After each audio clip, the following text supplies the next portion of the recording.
Hello everyone, and welcome to day 4 of my development progress in our game called Mega Gecko Ball for now. We'll see if I can come up with a better name. But it's day 4, 2 days after my last stream. And a few things have changed since then.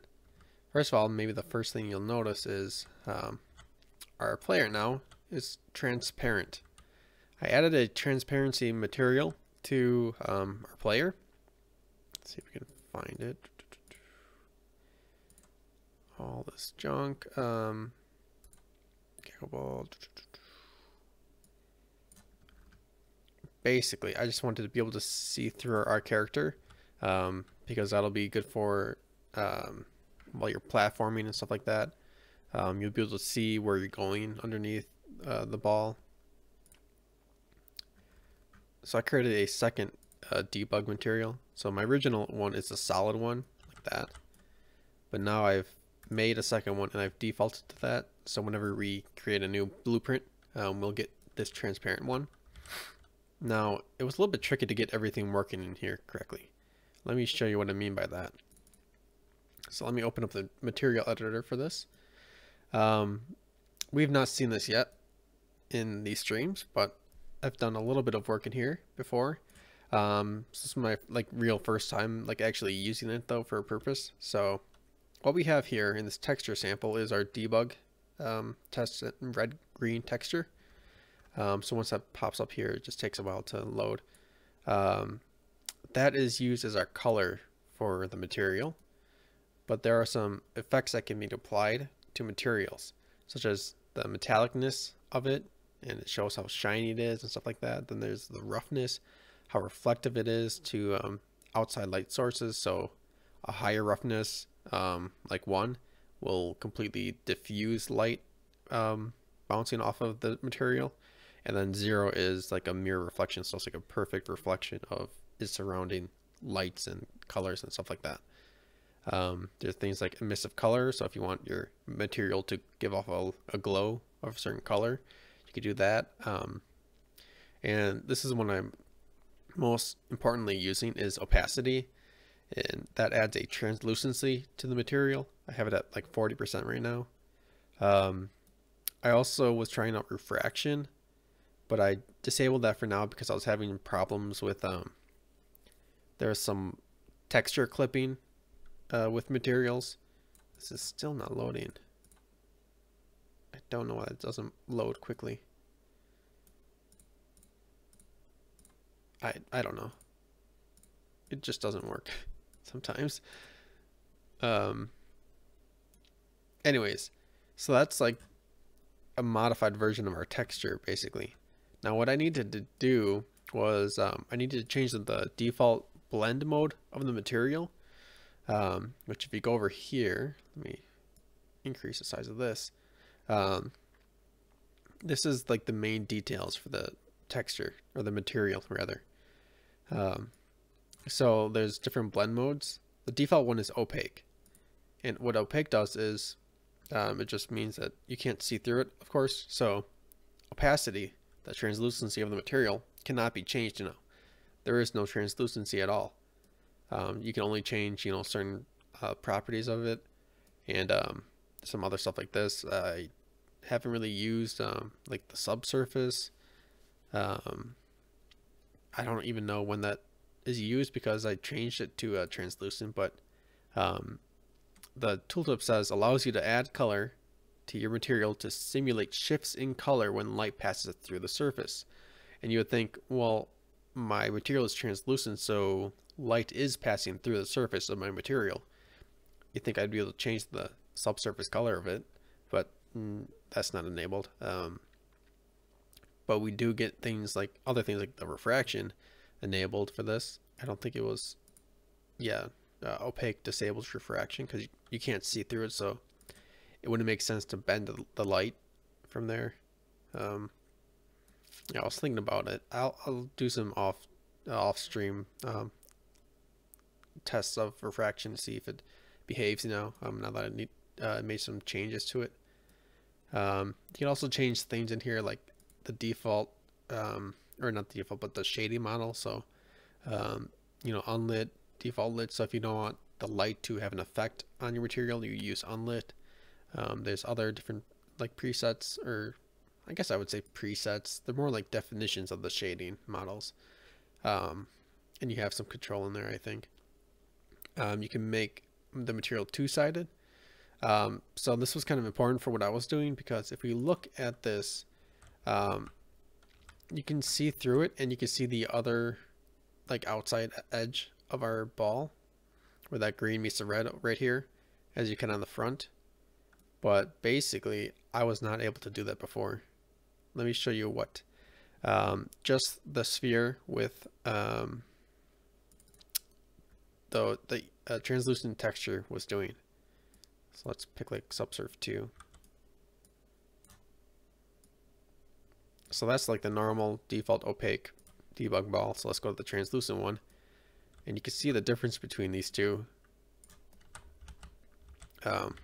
You cannot see the other side of the ball through the front side of the ball. Only the front side is showing, back side was not. So what I could have done was, let's say we file, save it. Can I save as a instance? I don't think I can do an instance material. So let's just do a different material. You know, let's do like debug ball 3. I'll basically show you what I was trying to do with two-sided. Once we get this done.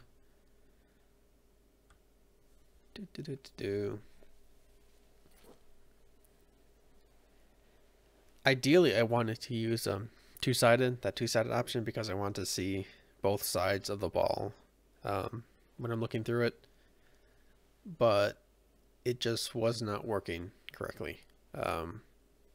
I don't think that setting was implemented with the idea of having a complex geometry applied with this material. Maybe they thought like a flat wall would work well for that, but or like a box maybe. So if we make a new material off the same settings of our normal translucency one,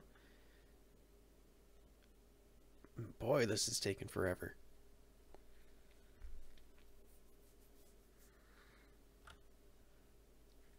I'm not a huge fan of the material editor. It's really slow, even without having to stream at the same time. But, you know, getting your preview to work correctly, it's just, I don't understand it. Like, it takes like a minute for your texture thumbnail to load up for some reason. I don't know. Which is weird, because like when you go back to the main map, like everything loads in pretty quickly, you know, so I don't know why. Like the live preview really sucks. And apparently saving really sucks too. Holy cow.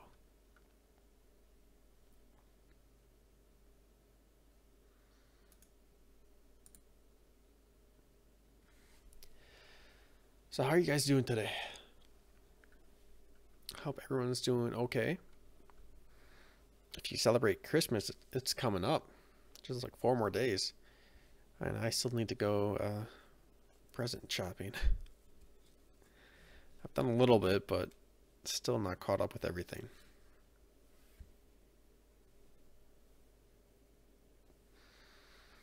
Plus I have to plan for a dinner for my sister's birthday at the end of the month. So here we go. Now it just reloaded everything. So now that's going to take another 2 minutes to load up that texture sample, whatever. That's not what's important. I want to enable two-sided, and I'm just going to say apply. I don't think I need to save, because if I were to save, it'd take another 5 minutes, which is going to be a pain in the butt.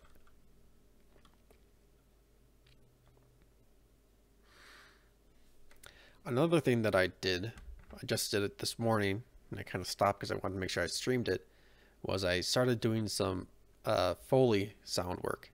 And what Foley sound is just sound effects that's recorded from, I guess, just not normal things, but just making sounds and recording that sound to place it into movies or games as representation of sound effects.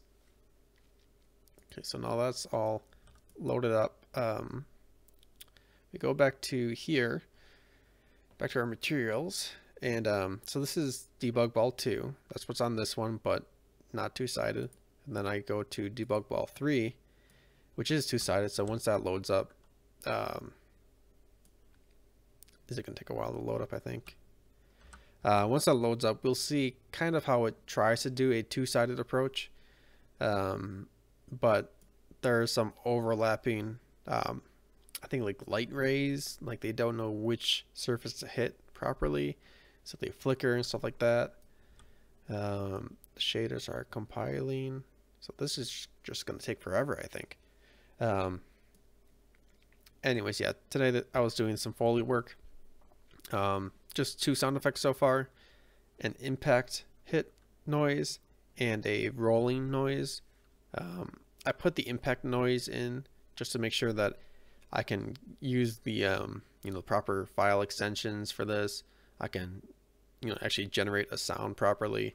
So I have that in the game right now, but I still need to do some tweaking because I want to do some pitch shifting depending on how hard we hit a surface. So I'll go through that later once we finish up this material nonsense, because I at least want to show you how I did this, because it can be a little bit tricky and not very easy to see at first. Anyways, I guess since we're waiting for this to finish compiling shaders for 12 minutes, I'll just show you what my solution was for this weird flickering that I was seeing before. Basically what I did was I made another sphere and put that inside of the other sphere. And this sphere, sphere halved flipped normal subsurf one, I basically just said do nothing in there except be visual. Is I guess a way to put it. I'm gonna move the world outline over here actually, so that way we have more room up here. So if we look at this, it uses the same material as the outer layer, but it's on the inside. I scaled it down so you can see how there's a slight like buffer room between the inside material and the outside material. Yeah, you can see it better over here, where the front side is and then where the back side starts. Just to give it an illusion of thickness, I'm just going to stick with 0.95 for now. Okay, so now I can show you what was happening here. See, this looks pretty good. I mean, I couldn't give it the illusion of thickness this way, but it looks pretty good, right? Until you start to change your angle, and then you see some weird artifacts. Is a good way to put it, I guess. You can see like there's some like red color over here, but it's kind of green over here. There's like this weird spike thing coming up over here. Just start rotating, just doesn't look right. Like the light directions or something like that is just messing with it. Compared to this, where we rotate around the two. The one on the left is uniform, while the one on the right is not very uniform in the way the light shading works. Like for some reason, when you look at it from this angle, like you can see the front here, but then it just stops here for some reason. It doesn't know how to display both camera views, I guess. Yeah, I don't know. So it just was not working. It was very frustrating to try to get that working. So I ended up, just kind of scrapping that two-sided material. Let me actually delete that because I don't want to see that ever again. Force delete. All right, good.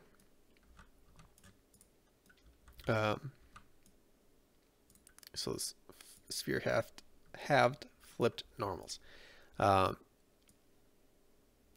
So I don't simulate physics on this at all. I lock its position X, Y, and Z and its rotation X, Y, and Z, so that it completely sticks to the center of the ball. It, won't move at all. Also, just for safety, I like it. Ignore the damage on impulse, or the impulse on damage. I said no collision because I don't want any weird collision things to happen where it starts colliding with itself or something like that. And everything else I left, I think, as default. I think those are all defaults. But basically, what I could have done was, let's see if we can change this. I was thinking I want to put a sphere in there, but all I have are these spheres that look like this. And that's not really what I want, right? That's just a sphere inside of a sphere. You can see both front sides of the two balls, but you can't see the back end. So I had to go back into Blender and make a flipped version. I think that's what I was using. Yeah, a flip version, so that we actually don't see the outside surface of the ball. We only see the inside surface of the ball. So it's basically like a two-way mirror where we're looking through one side of the mirror into the other room, basically. And this backside face where the red meets the green, that's like the backside of the room. But if we go inside the ball, all we see is the texture, the red and green texture. So it's only from the outside when you can see through the front side. So that gives it the illusion of being one big, or not one big, but one ball completely, with an inside and an outside, but translucent all the way through. So that gives it a bit more of a better way to, I guess, view the platforms underneath you while you're rolling around. Now, to show off my Foley work that I've done so far, I have normal impacts sounds, I guess. I basically dropped a rock a few times on my desk and then clipped that out in Audacity. So if we go to let's go to the number 3 where I've reached terminal velocity here. So we get 2 little impact noises off of that. We drop into here. We can do little bounce noises in there. Now the thing is, if we drop from a small height like this, it's the same pitch and volume as a large drop like this, or even a larger drop like this.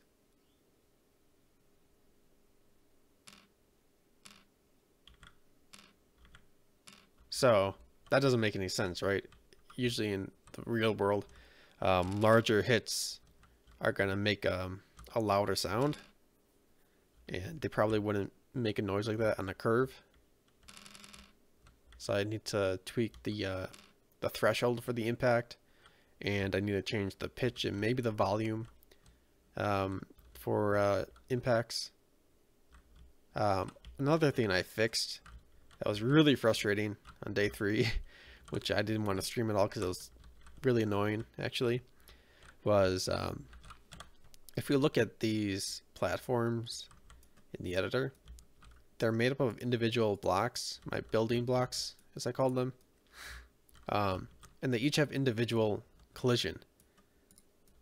But if we look at the player collision on this, we put them basically face to face at the same Z so that they are forming pretty much a solid flat plane. But due to some limitations in the engines, apparently, whenever you hit one of those seams in between the two faces, right here, like where the yellow lines meet, there is a small floating point error, which would basically cause your ball to bounce off of that seam and jump in the air. Now that was really annoying, and it took a while to figure out. I was messing with so many settings. I actually started to go a little bit nuts, and I made a second blueprint for our gecko ball. And in this version, oh boy, I was doing my own custom physics calculations. So you can see here I was trying to like make a linear force and gravity acceleration, and I was trying to apply forces to our ball, and I was, where's the real good stuff? I was forces, calculate new locations. So I had this whole thing. I was calculating locations using dot products and cosine or sine and inverse cosine to calculate a location impact result. That's the impact result. Sorry, that's where if we hit like an edge, I was calculating between the impact normal and our direction where to have a resultant force go. This was really nuts. I was freaking out about it because I was figuring, well, there's a limitation in the engine where the collision just does not work with a rolling ball. So I was thinking, like, can I even make this game in Unreal? So I was like thinking that this was the only way to do it, to basically make my own physics engine, basically. I was calculating positional equations here. You know, your delta x is equal to 1/2 acceleration times time squared. That's right there. Plus velocity times time. That's right there. And then plus your location. It was nuts. It was nuts. But it was working for a little bit. I was able to slide around. I didn't implement rolling yet. Thankfully, I didn't go that nuts. This was kind of nuts doing the sweep hitting. Like if I sweep to a location, if I hit something, then I calculate a new location to sweep to. It was freaking nuts. I was going crazy. I had to like slightly change this. Let me show off what this looked like. It was not great, to say the least. So let's delete our gecko ball and bring up gecko ball 2.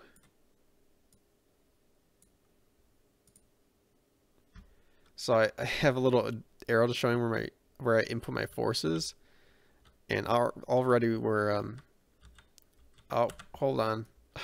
Hold on. Okay. Yeah, sometimes that happens. I just go a little bit too nuts.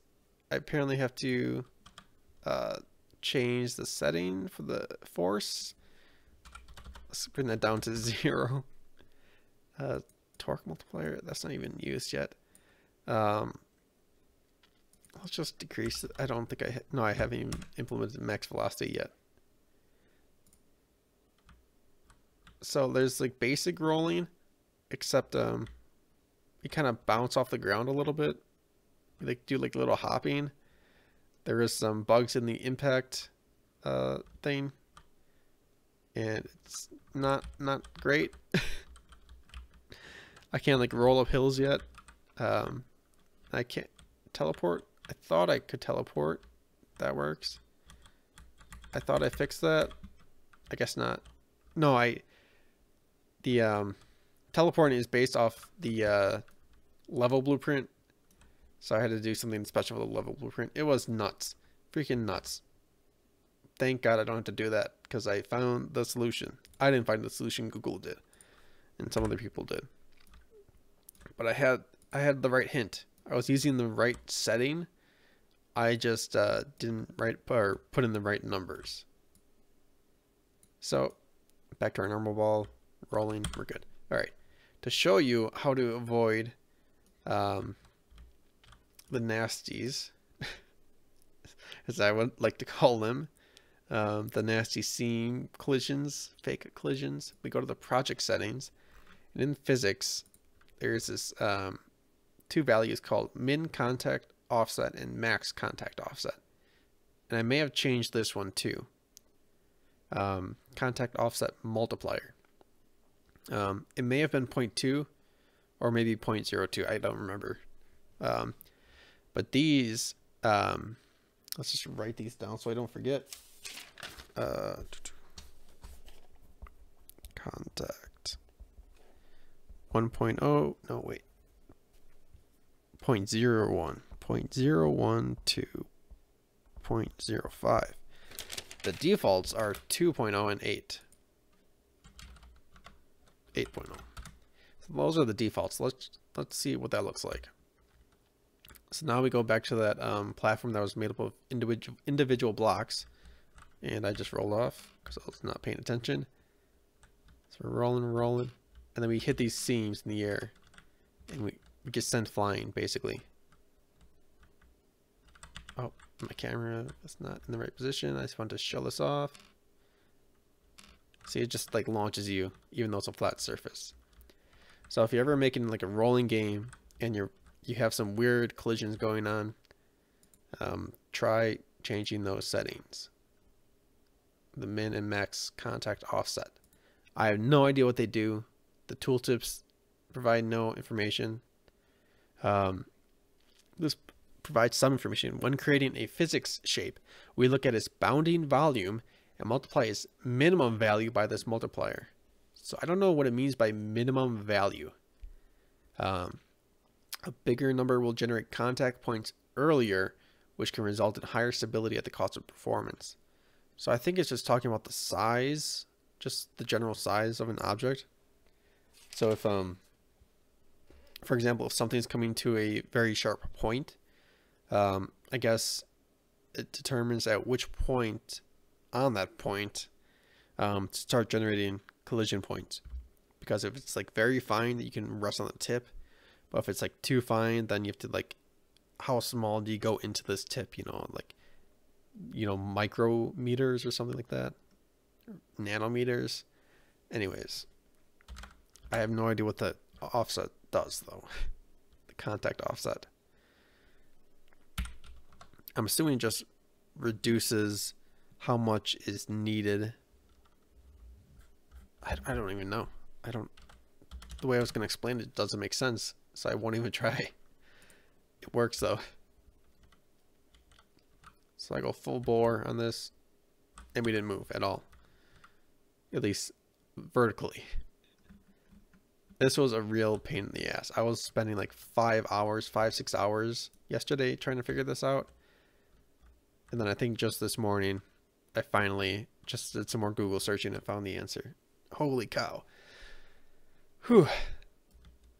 Those were most of my problems from day 2. Done. I changed this little platform area to do steps, so we can test more movement on there.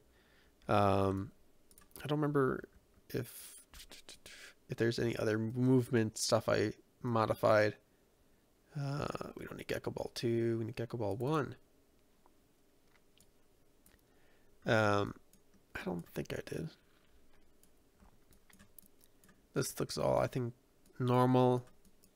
Clamp angle, that's for the camera rotation. I'm pretty sure all this is the same as it was before. No, wait, no.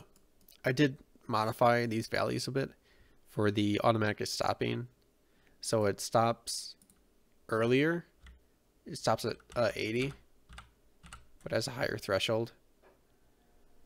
So if we're going down, we hit 80, then we're going to very quickly go back down to 0. And we're coming out of rest. And I changed the resting velocity to 0.5. It was at 1. So I just made it lower so we make sure we're not moving really at all. I bet I could put it lower and it might work.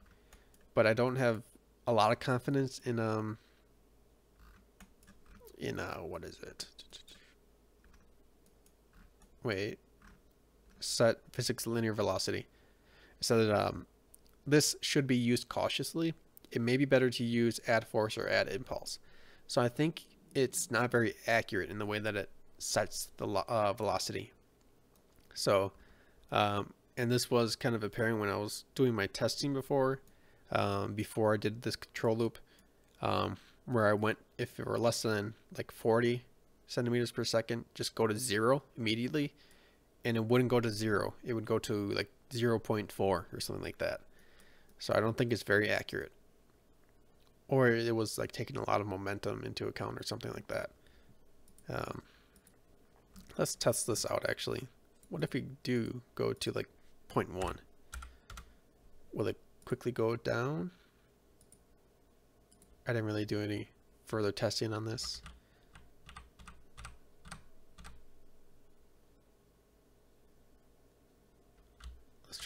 Let's try that again. Yeah, no, it can't. I was trying to move and it like froze us because it was trying to go down to 0.1. So I don't even want to go down to 0.5 anymore, because I'm afraid that the physics simulation maybe in a busier level might not work that well. So let's give it a little bit of a buffer room. So now if we try to stop again, and now we're actually stopped, and now we can resume going again. Okay, so that's just a little more information from the last stream that I've changed, but the rest of this I'm pretty sure is the same. Yeah, okay, so now onto the new stuff, basically. The very new stuff is I made a hit event. So whenever we hit something in the world, we're going to fire off this event. And first I'm going to check the normal impulse. So basically the force that was hit, specifically is the vector, the force, I think the impulse vector is kind of like force. The impulse from the hit object, not our object, the other object, and it provides a force basically, or an impulse, to push back against our object. So you know, when your fist like hits a desk like that, you're applying a force downwards, but to keep your fist in place, the desk has to provide a force upwards to counteract your force. So that's basically the desk's vector right there. So that'll provide how much force we basically hit a wall or a surface at. And then I compare that to a threshold value. Let me just move this stuff down. Better organize it. So we order it in the way that we use it, the time we use it, and this can probably go down to like that. Attenuation settings, volume multiplier. You might have to do something more with this, because I think I want to change the pitch and volume based on our impact amount. So I just get the total impulse, the magnitude. I compare that to a threshold.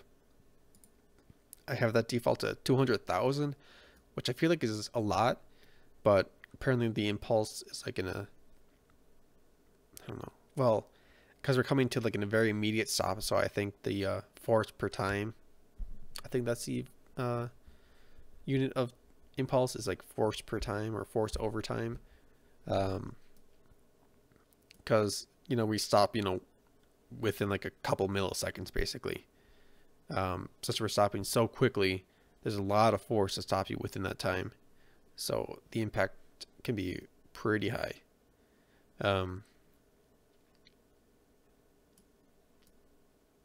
So let's I was basically trying to change the pitch based on the impact amount. Let's go to paint again. Paint worked pretty well last time. So let's say we have on this axis, I was drawing this out. This is the pitch multiplier. So the default is, son of a bitch. Sorry for my language. Applies multiplier. It defaults to 1, which is 100% basically. And I was testing out some values.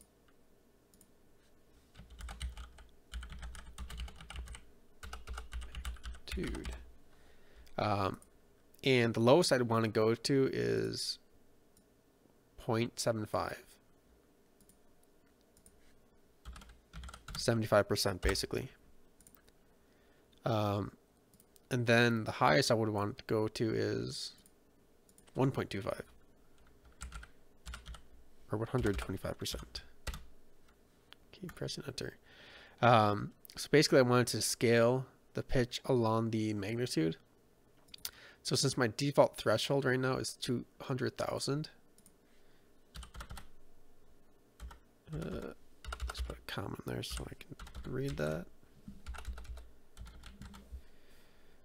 All right, that's where we would start our pitch, I think. Basically right there. And then we'd go up to 1.25 linearly until we reach a certain point, like right here, kind of like that. And I have to figure out basically where I want this to be at. You know, this is going to be like the big hit. The biggest hit, you know. And then any other hit from this point would be at the maximum pitch. Wait. No, I want it the other way around. Never mind. Let's delete this.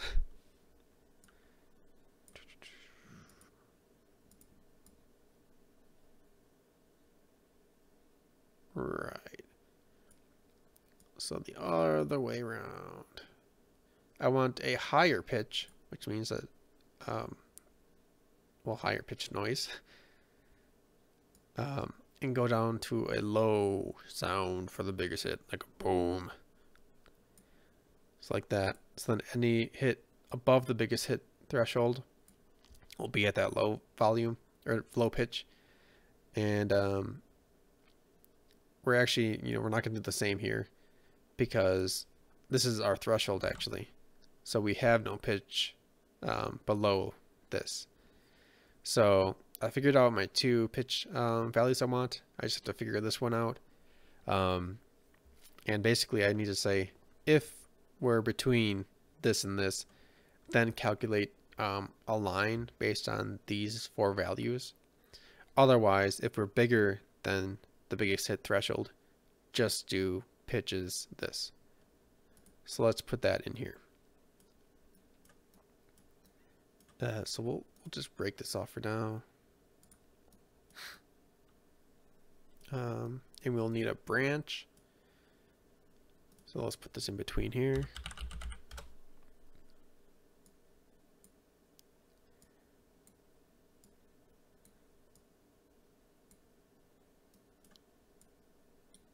Well, I don't think it'd be directly like that. There's something else that has to happen. So we want to check the impulse right here. Right here. And we want to see if it's greater than or equal to, whoops, I wasn't paying attention, greater than or equal to float.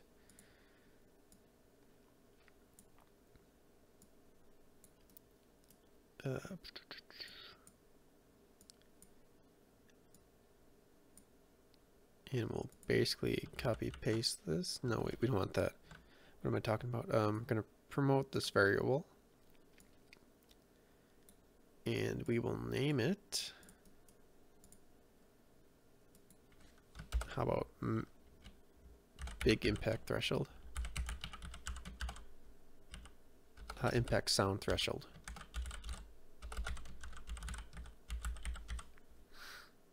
Make that editable for testing purposes. And our tooltip.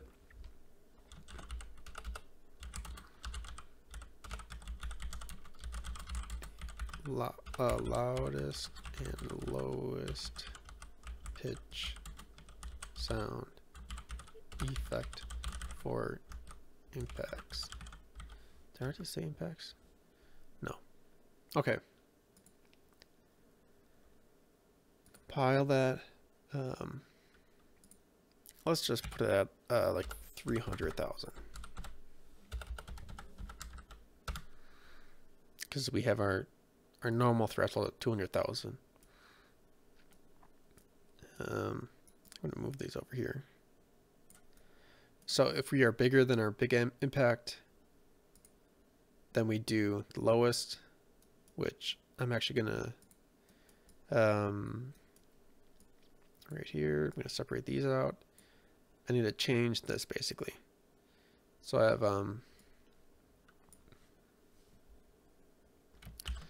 low pitch, low. Let's go with impact, low pitch, low pitch limit. Sure.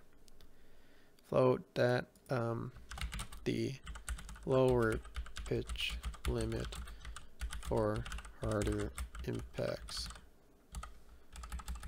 So stronger impacts.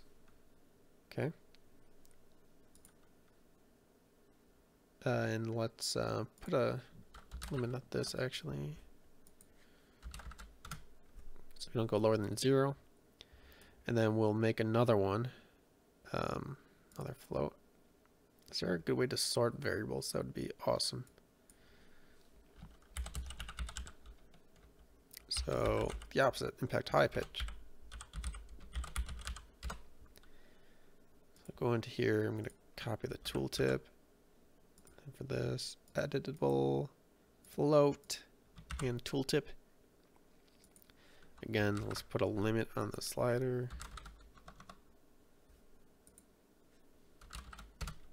Just a lower limit. That's only positive. And the default will be 1.25. Did I set a limit for the other one? I don't quite get the ordering scheme of this.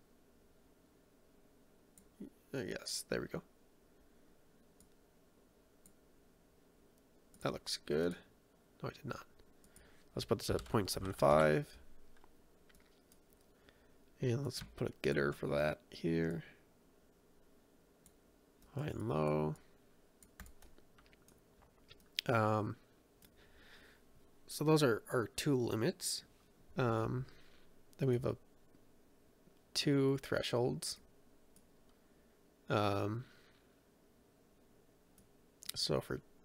Let's go back to this. So if we are bigger than our big impact sound threshold, then we can play the max. I'm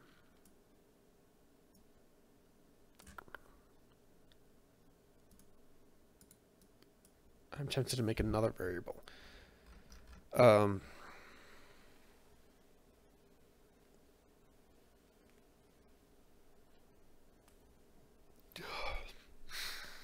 Yeah, let's just do another variable. Excuse me.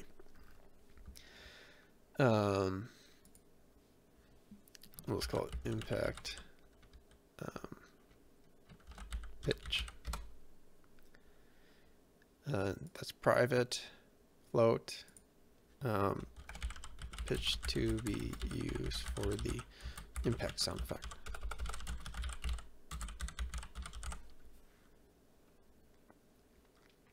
Compile, and I don't need to do the slider or anything like that. Compile, there we go. So I'm going to put a setter in here.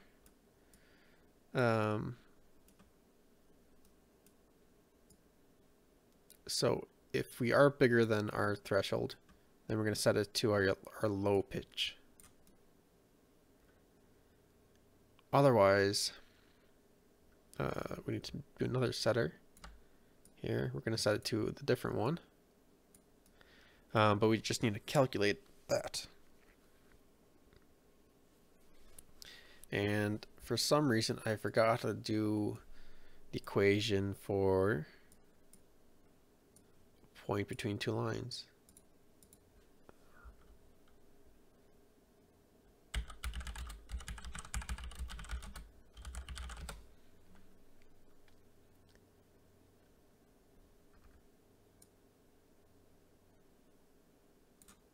Yes, this one. I want this one.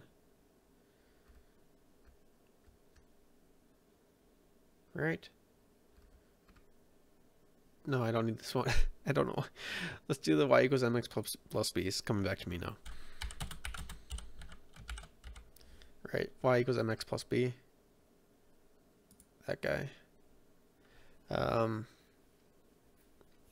So we have the slope, which is equal to the difference of rise over run, so x or y over x, right?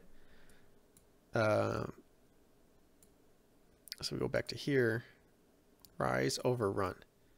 So we take our two pitch limits. So that'd be 1.25 minus 0.75. And that's over, look, my bad fractions, the difference in our x. So that's big minus threshold. I guess we'll call it low. That's our slope, like that. No, I did this wrong order.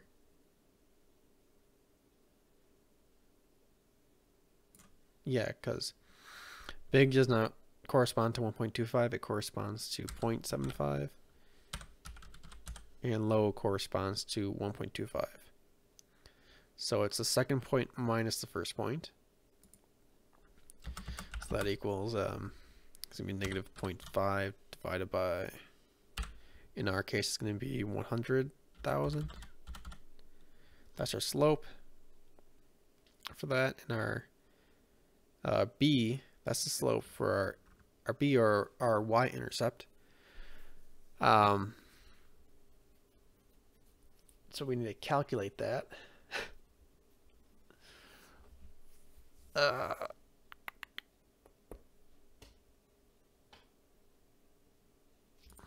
What is it? Is it like y is equal to mx plus b, or you can write it as y is equal to m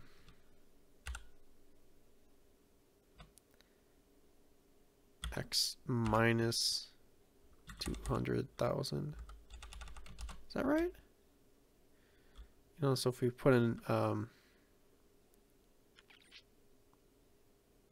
wait.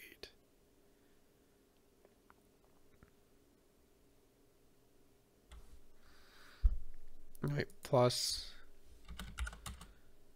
our lower limit, low pitch. Well, or high pitch rather, sorry, 1.25. So if we are at 200,000, then 200,000 minus 200,000 is going to be 0. So our slope is, or our slope value is going to be 0, and then we're going to have the offset of 0.125. And if we're at our biggest hit, which is 300,000, so x is 300,000, so 300,000 minus 200,000, that's 100,000, and times it by our slope, which just gives us negative 0.5. So negative 0.5 plus 1.25 will equal 0.75. So that's another way to do the y-intercept stuff, or the intercepts, is to use just like an offset. I could, you know, solve for a separate value for b, I think. You know, if I were to plug the slope in and I were to put x at 0, then I could calculate what y would be, so then that would be the normal y-intercept. But this is like a combined version or something like that. I don't know what it's called. So let me bring this off into my other monitor so I can just know what the step is. So we got to calculate the slope.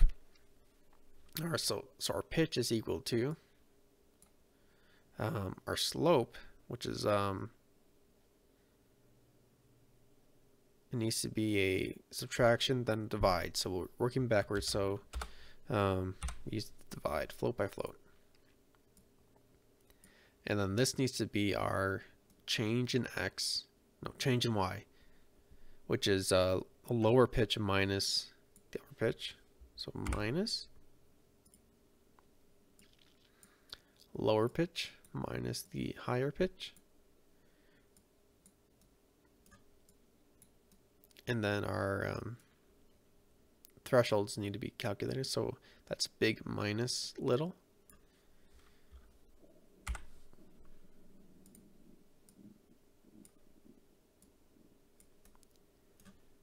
that'll give us our slope.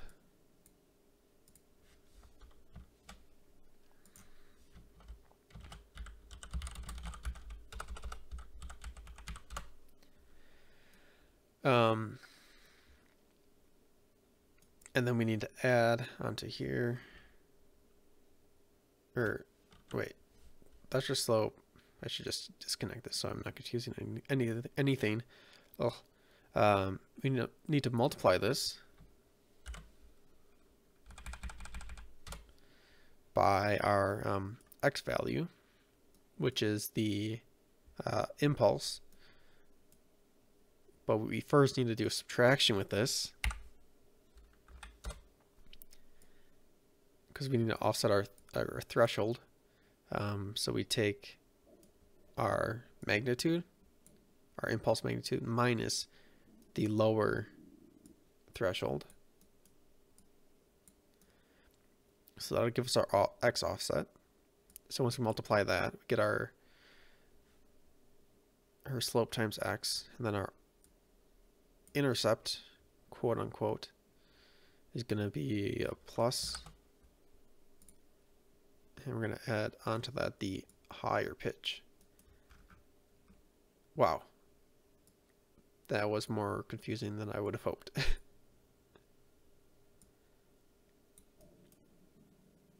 My stomach is rumbling. I haven't eaten anything yet.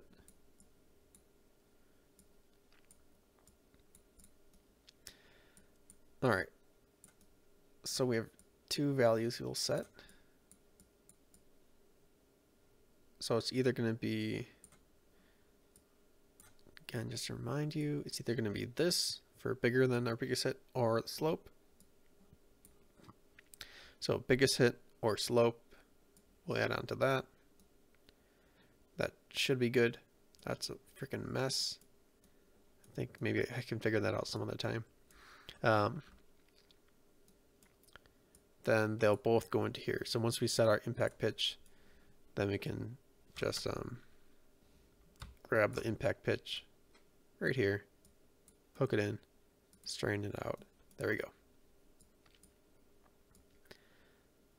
I could do a similar thing for the volume, but for now I'll leave it until I decide I want to have something to do tonight.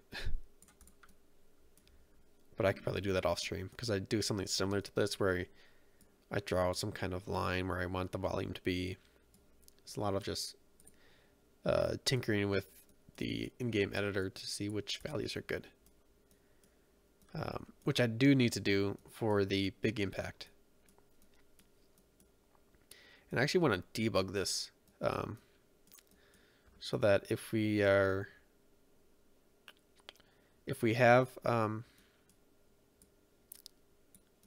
if we are greater than our lower threshold and we are going to make a sound, I actually want to print out the impulse value.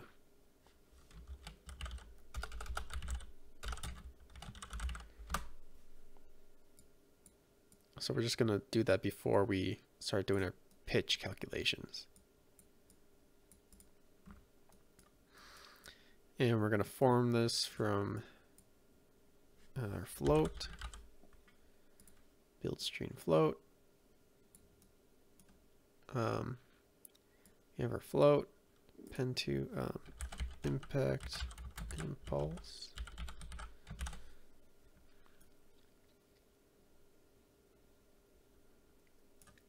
And we'll leave it up for like 4 seconds.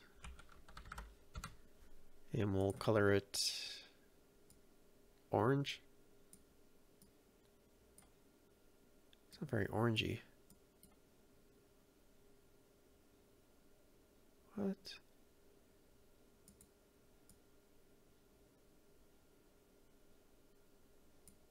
Why is it so washed out? It's just my eyes playing a trick on me or something, or what? I guess that's orange. Yeah, it looks okay. So that's just a little bit of debugging. So that can help me figure out what a big hit could be considered.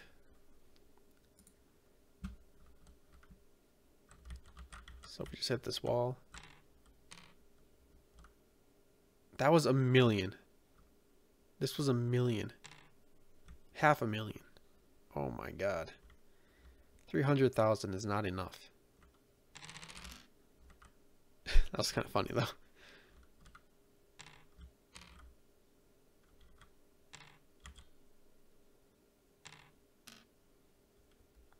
You can kind of see where I'm going for though. So that's 400,000.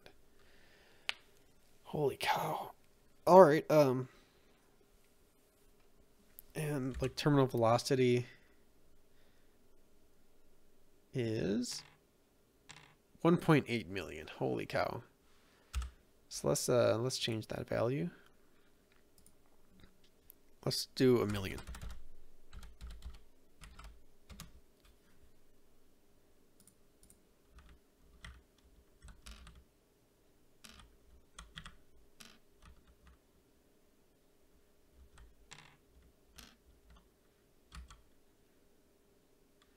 Huh.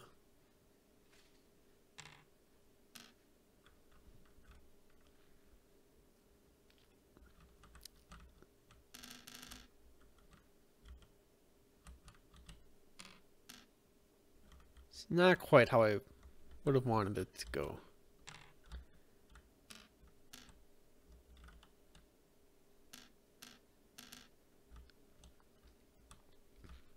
Maybe when I include the volume in it, it'll be better.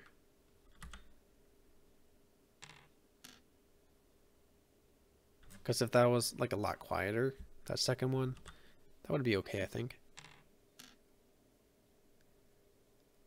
Or maybe I should flip it around, do you think? Let's change the pitch. Is that right?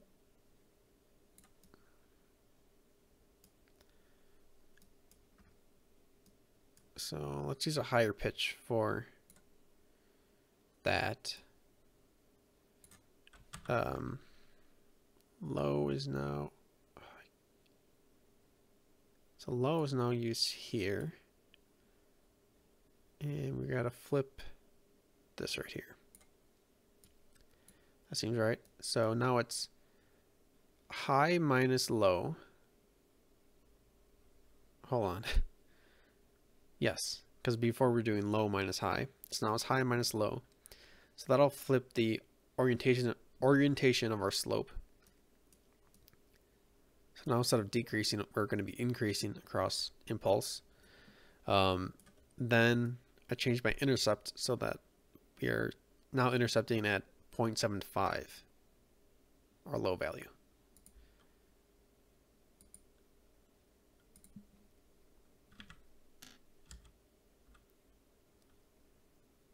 Oh, I got to change the default.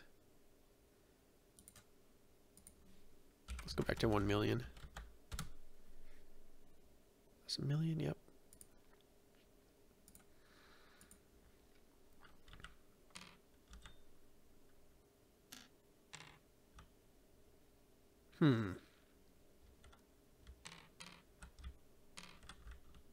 That might work.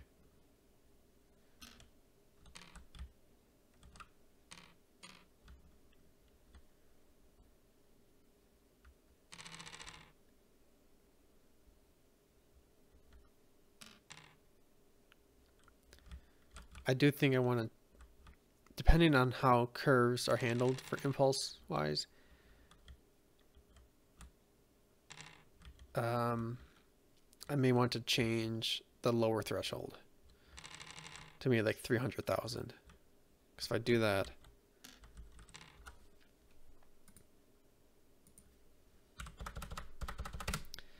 that's 3,000,000. So now when we roll up this hill, we shouldn't necessarily make a noise every time, right? But when we come down, maybe we will. No?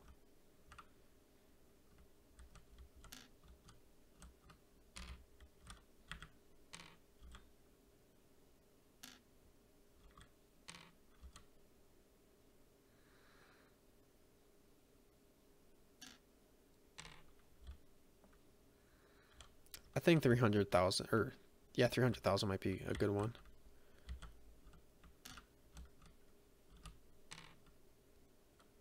Because we still hit the angled surface, but from a good height, so it seems like a reasonable threshold. It's not ridiculous, but if like we were to try to make a jump across a little hole, we'll still it's kind of ridiculous, but we'll still make a contact noise like that. That sounds pretty good. I think that flipping the pitch was a better way to do it. I think higher pitches should be for louder noises, maybe. So let's just start to drone out with a lower volume, and it goes ding ding ding ding ding ding like that, so it decreases in pitch and volume. That's probably more closer to a real world sound.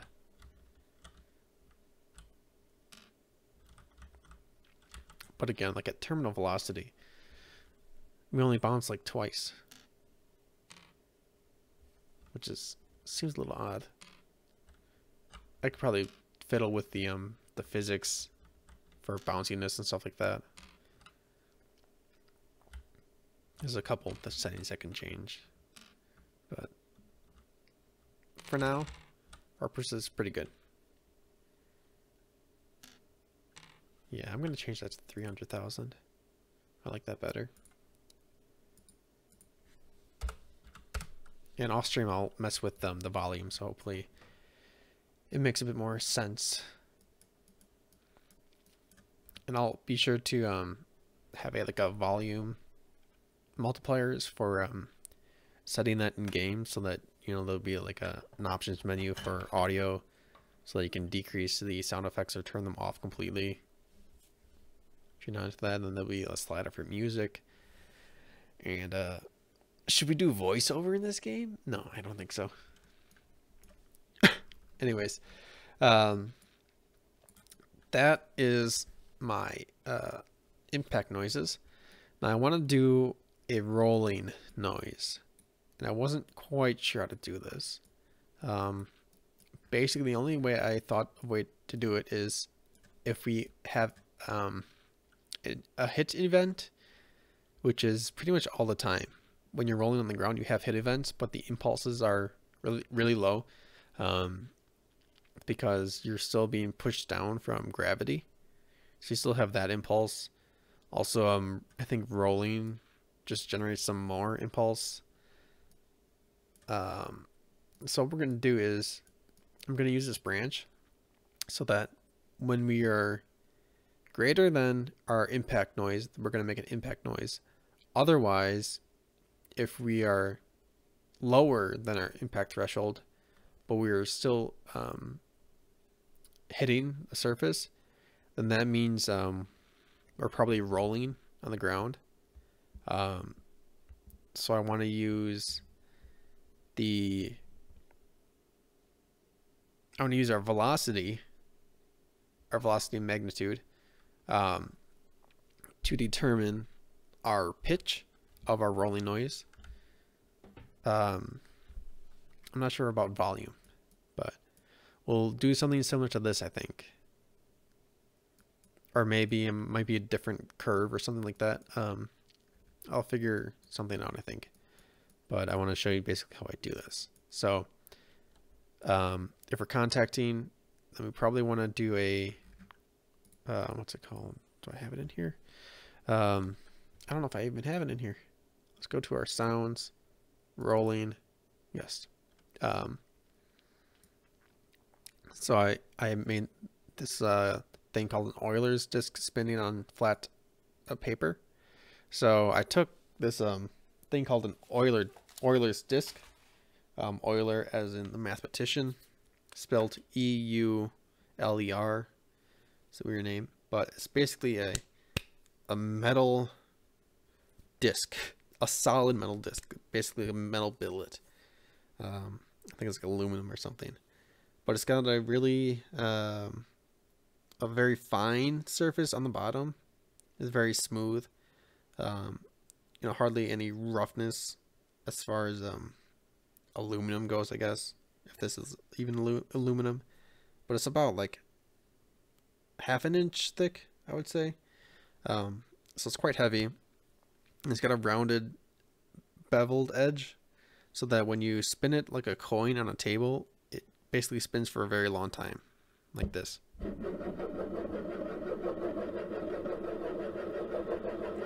And it maintains its frequency pretty well.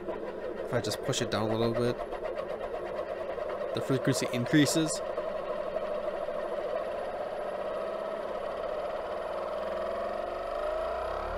Till it stops like that.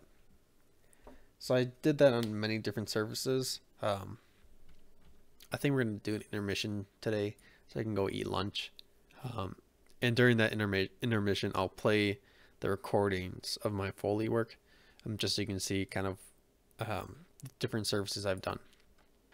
So my paper one though, flat paper one, got this one out of the way. Okay, this flat paper one, this seemed to work out well for a rolling sound on the surface.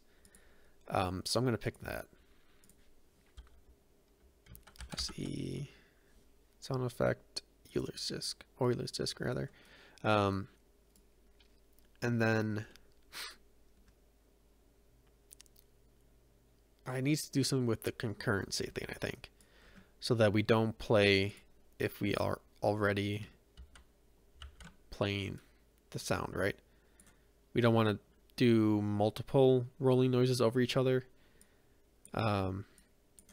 Let's see what the default is. Let's just do this. Let's just see what this looks like. It sounds like, rather.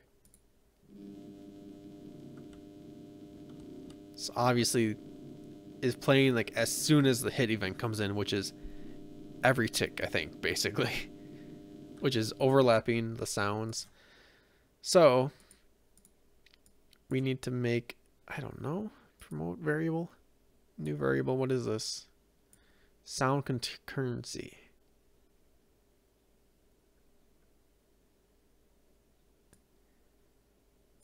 I don't know if I want this. None. Can I not make? Let's see what we can do. Can I type something in? I need like audio, sounds, concurrency. There we go. Sound concurrency. Rolling. Concurrence. I won't say rolling. Sure. Now, what does the editor look for this? Concurrency. Max count. 1. Limit to owner. Yes. Resolution rule. When max concurrent sounds are active, stop the furthest sound.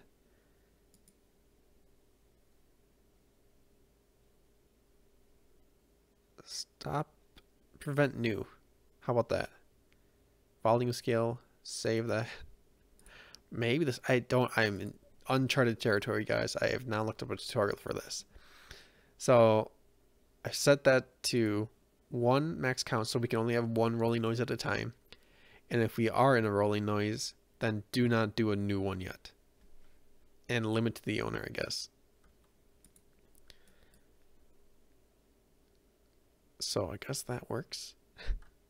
Let's see what that sounds like. I don't know if that is even close to what I want. It is. Holy crap. I just BS'd it. So imagine we're rolling around. We have the sound effects, right?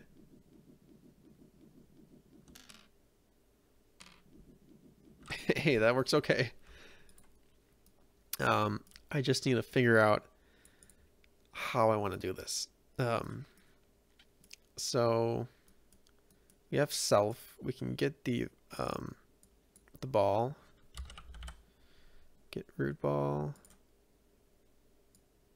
I mean, at this point we can just delete this. Put in root ball. And then we'll get the velocity. Get linear velocity.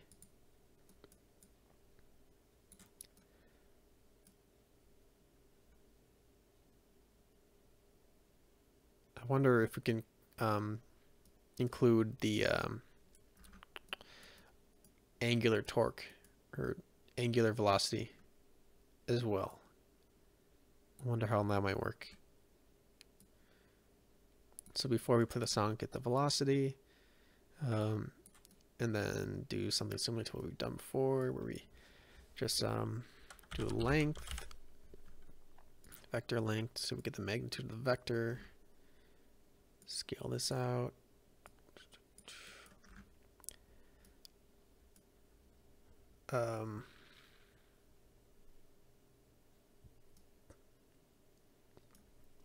Let's draw a new curve,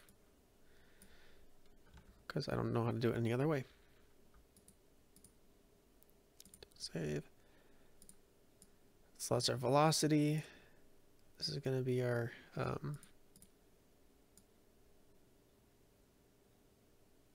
no, wait, this will be velocity.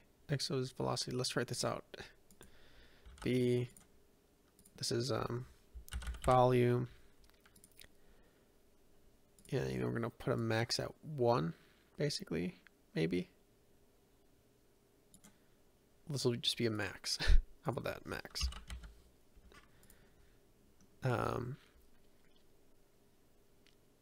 We basically don't want any noise when we're at 0 velocity. We have a terminal velocity, right? Where we can't go past 3,000.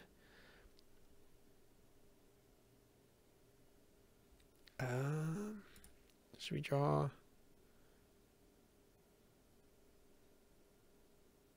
I'm thinking something like this. Maybe something like that.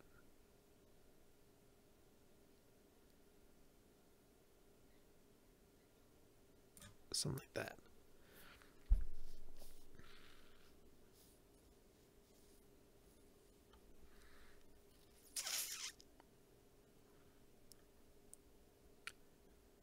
So it's like an inverted exponential, I think. Google y is equal to 1 over x to the power 2.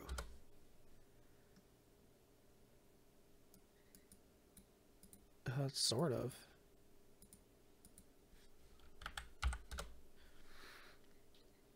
Oh, that's not where I wanted. That's kind of like it. So if we were to say like plus 1. Wait. What has it done? Why has it done this?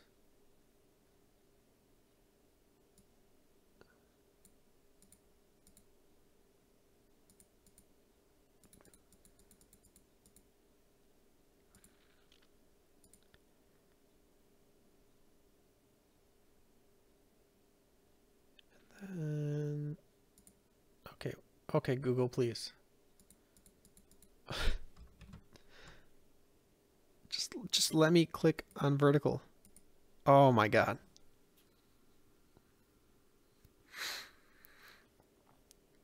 If any developers at Google are seeing this. All right. Can we go to Wolfram Alpha and do some drawing?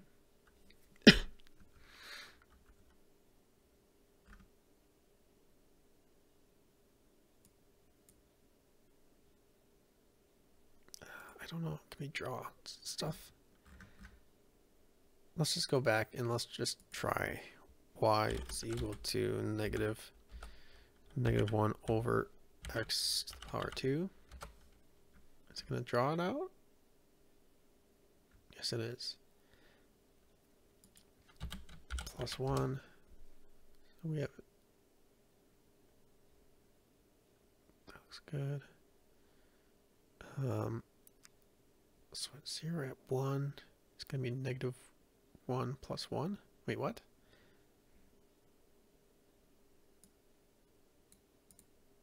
What is... Oh, you have to do Pro.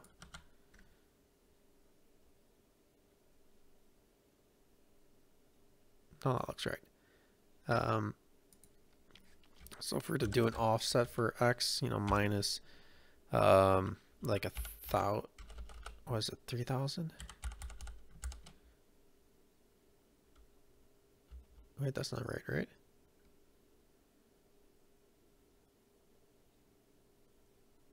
No, that isn't. What am I trying to do?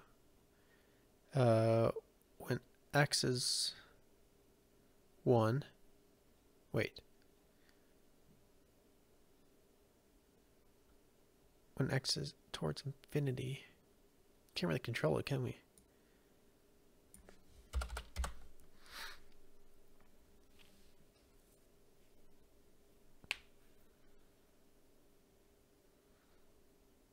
At 0,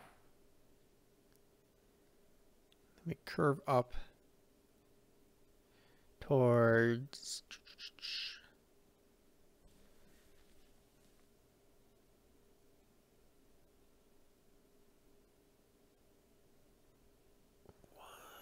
what?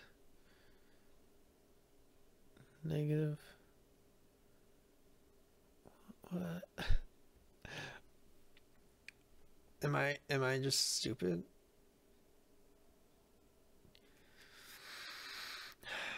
Plus 30.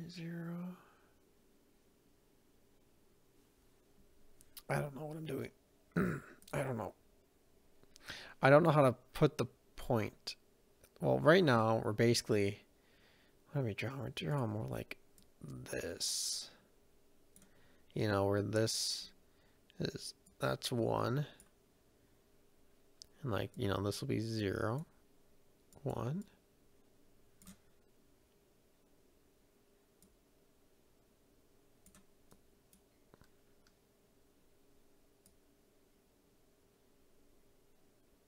Is that right? 0. Towards infinity. Very small. I think that's...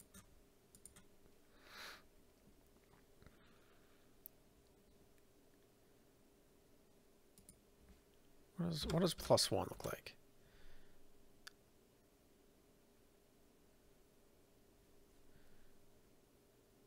That shifts it.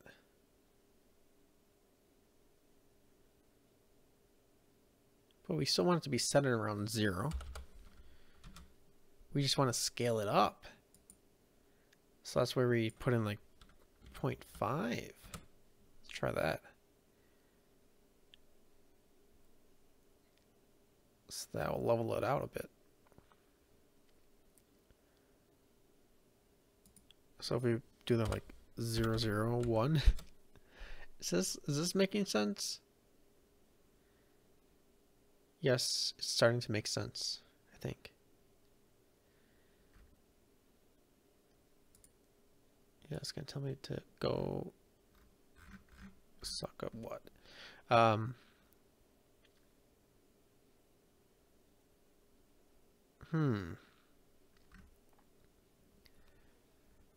have to figure out some curve maybe. For now, do you just want to do a linear curve maybe? So that's just gonna have a slope of 1 divided by max velocity. Let's just do that. That sounds just fine.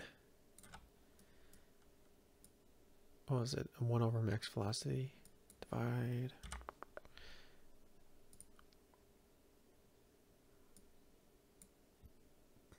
So this will give us our linear slope.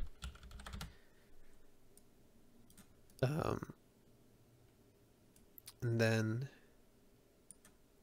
for doing the y equals mx plus b linear format, our y-intercept is 0, so it's just y equals mx, so we need to multiply that by our x. Multiply float by float. Can reorganize this, and we take our magnitude, our current velocity, times it by our slope to get our volume.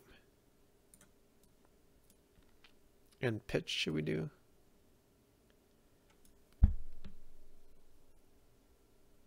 Let's just hook it up right now. I'll have to do some kind of offsetting and stuff like that, like we've done for this, I think, because it's probably gonna sound kind of silly.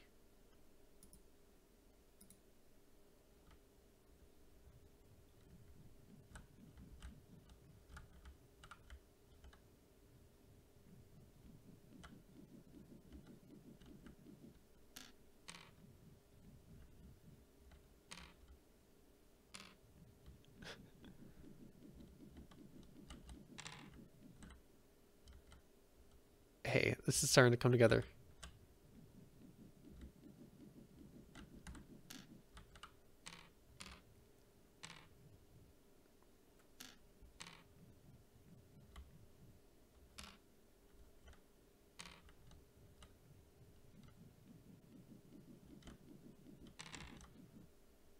Surprised how well that sound effect actually works.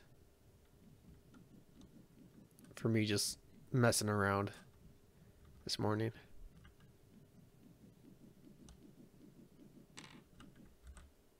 It's not bad.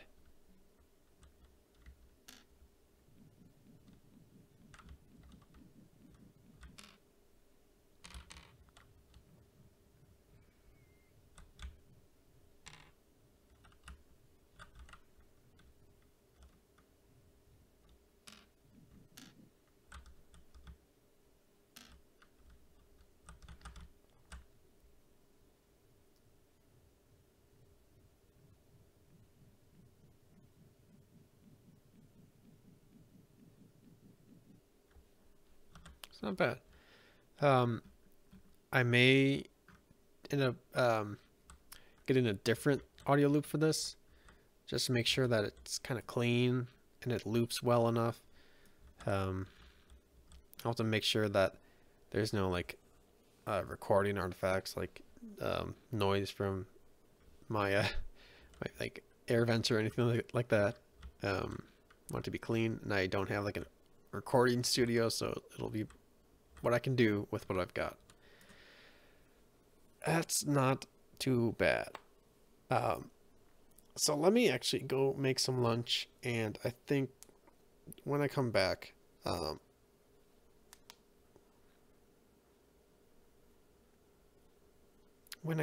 should we do? We'll fix the probably the volume on the rolling, maybe, just to fine tune and stuff like that. We'll do fine tuning on the sound effects. All right, so I'll leave you with my audio recording of all the spinning surfaces. It's only like 7 minutes, and then when I come back, we'll play. This is a Foley recording session. I'll leave you to it. Oilers disc on several different materials. First is the Aftershocks cloth material.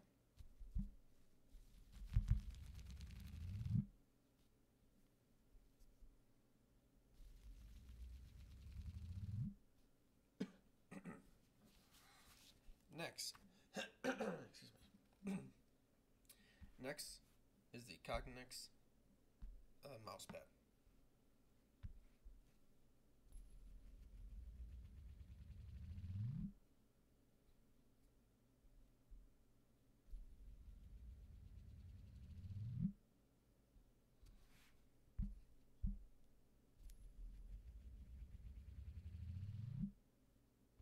Okay. Next will be the bare desk.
going to try to isolate the microphone from the desk.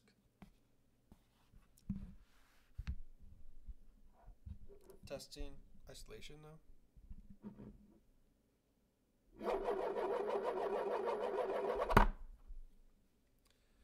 Let's try a new setup. Hold on. Give me one moment.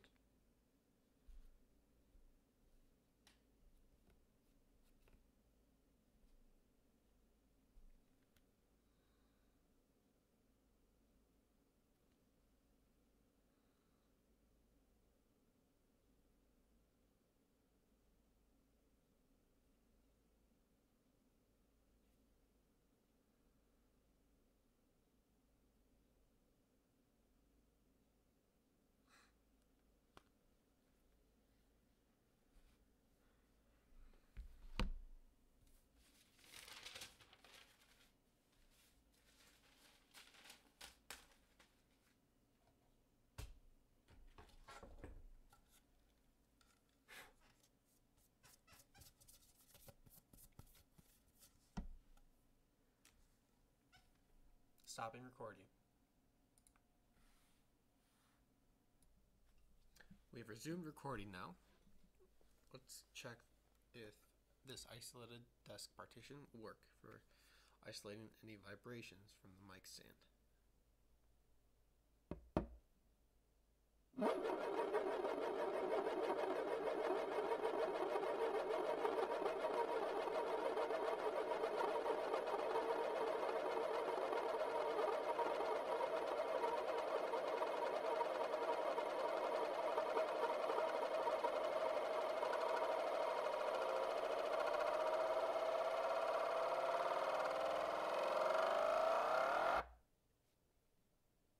Should be better.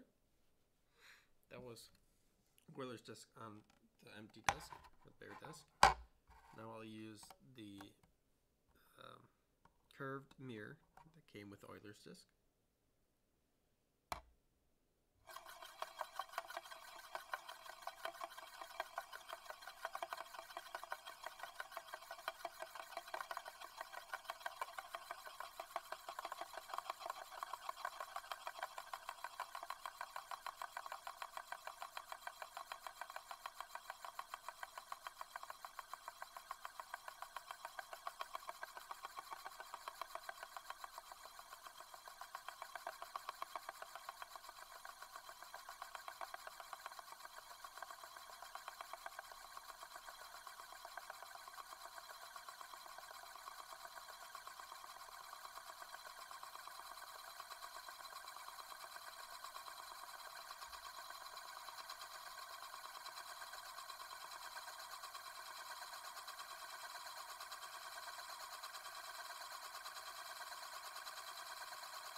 Was on a dirty mirror. Let me see if I can clean this up so we can get a smooth mirror sound.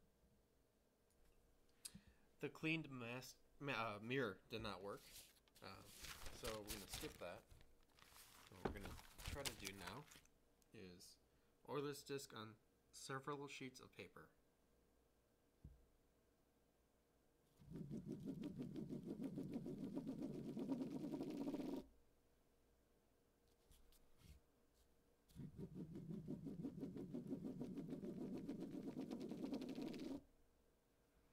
Okay.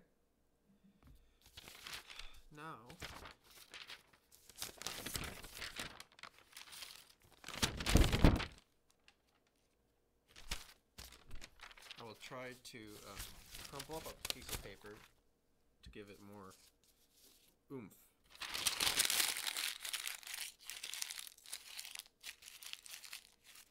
I'm unwrapping the paper. Let's try crumpled paper on top of the other paper so that the oil disc is in contact with the crumpled paper. Here we go.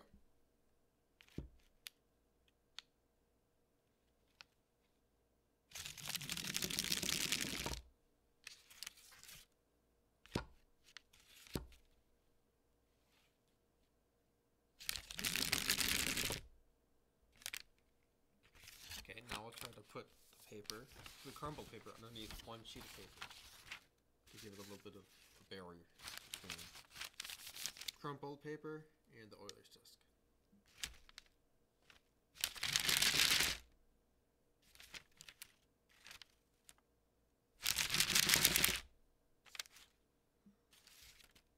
Now let me move the crumpled paper all the way down to the bottom, top of the desk. The rest of the paper is on top of the crumpled paper.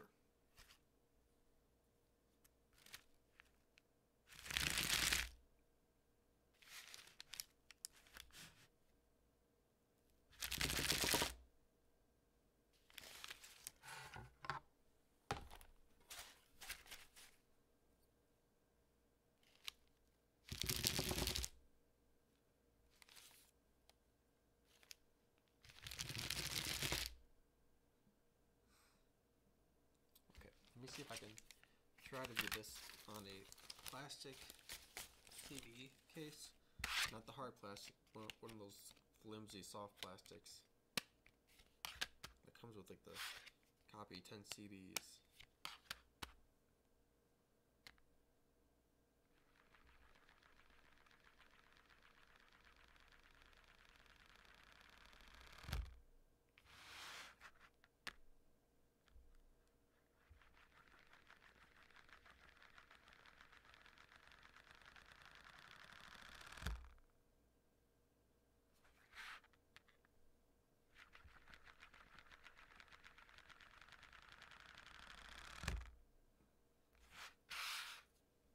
Let's try out a cardboard coaster,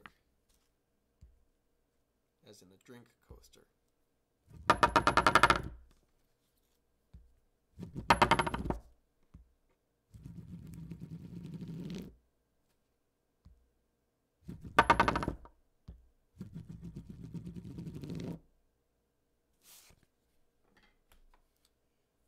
Alright, let me get one more. I have like a slate rock drink coaster. I want to try this on.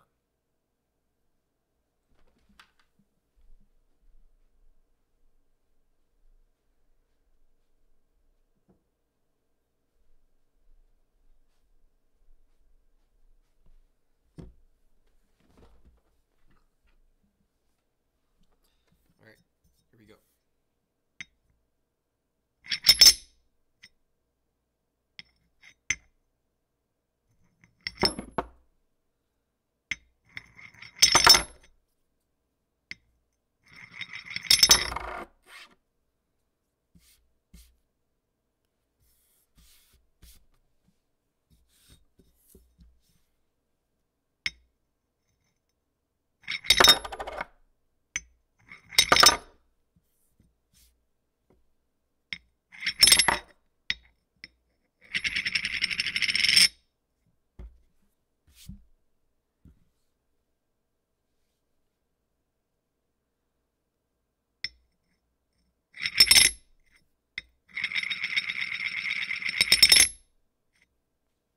Okay, that ends the Euler disc recording.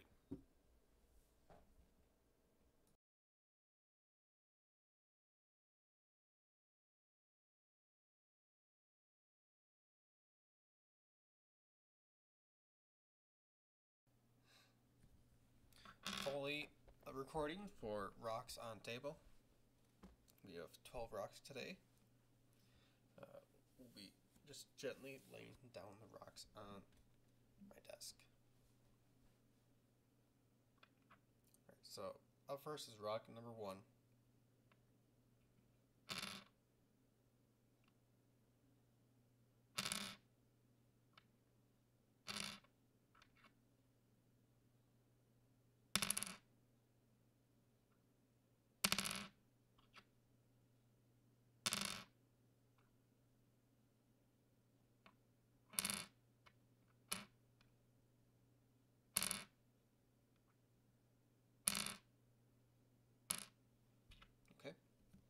rock number 2.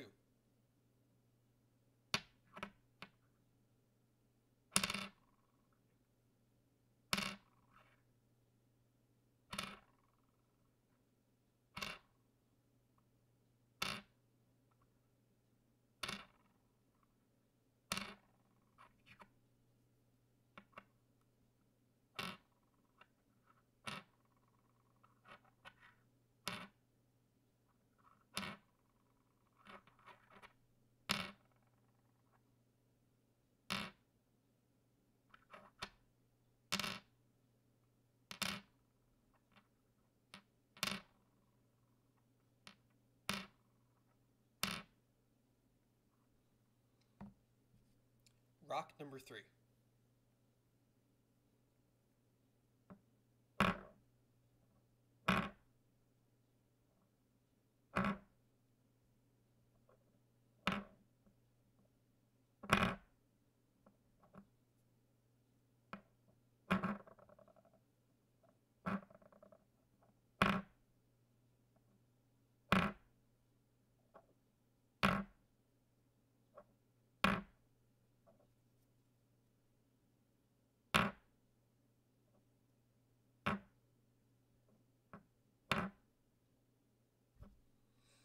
Okay.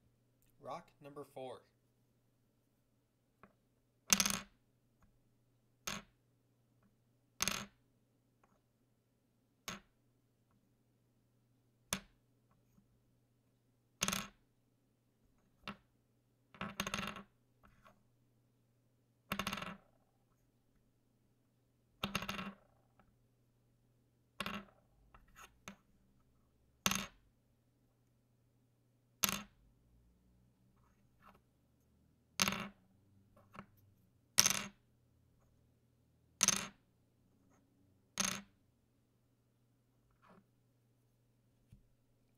Rock number 5.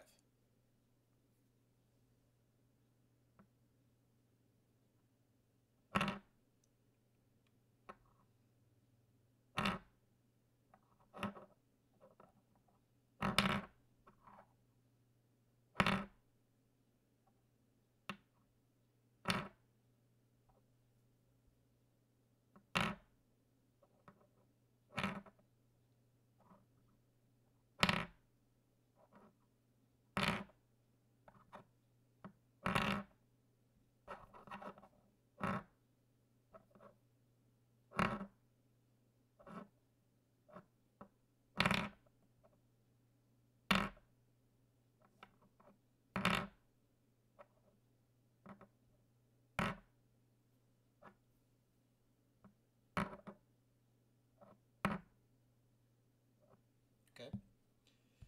Rock number 6.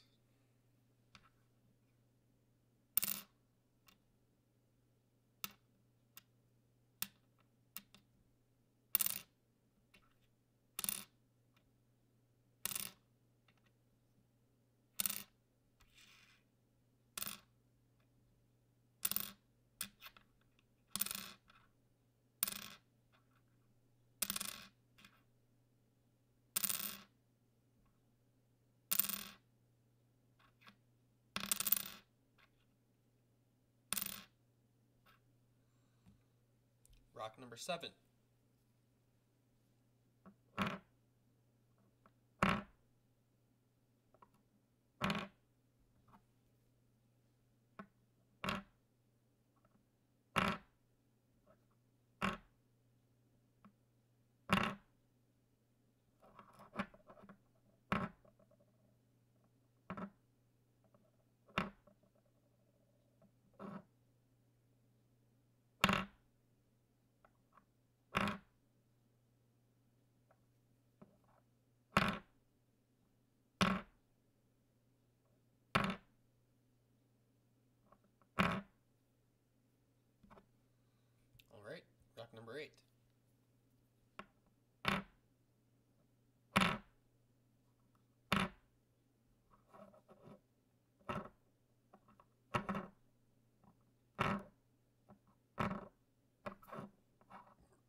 Rock number 9.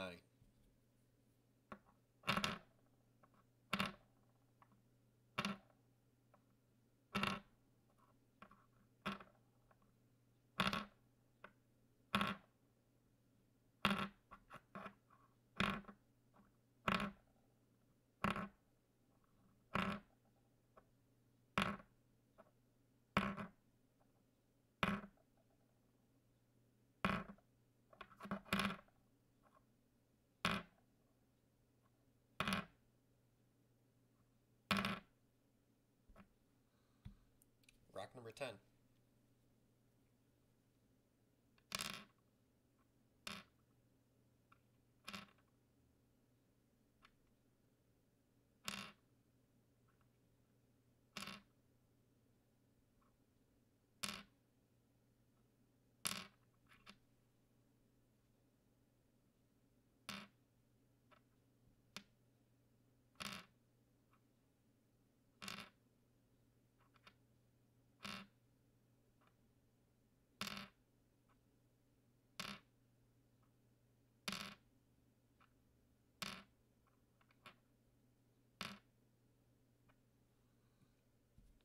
Rock number 11.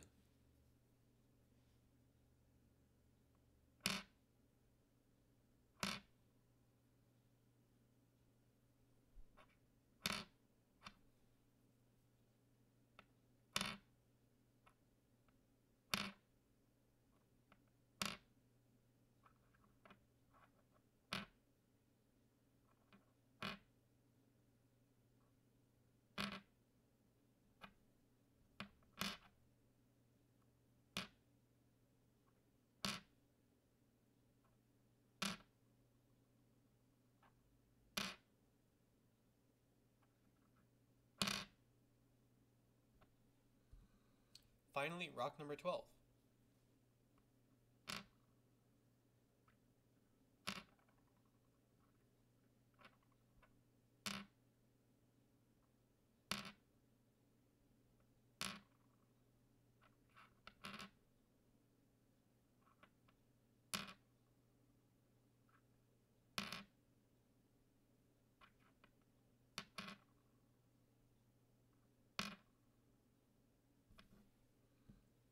This ends the Rock on Table Foley.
All right, I'm back.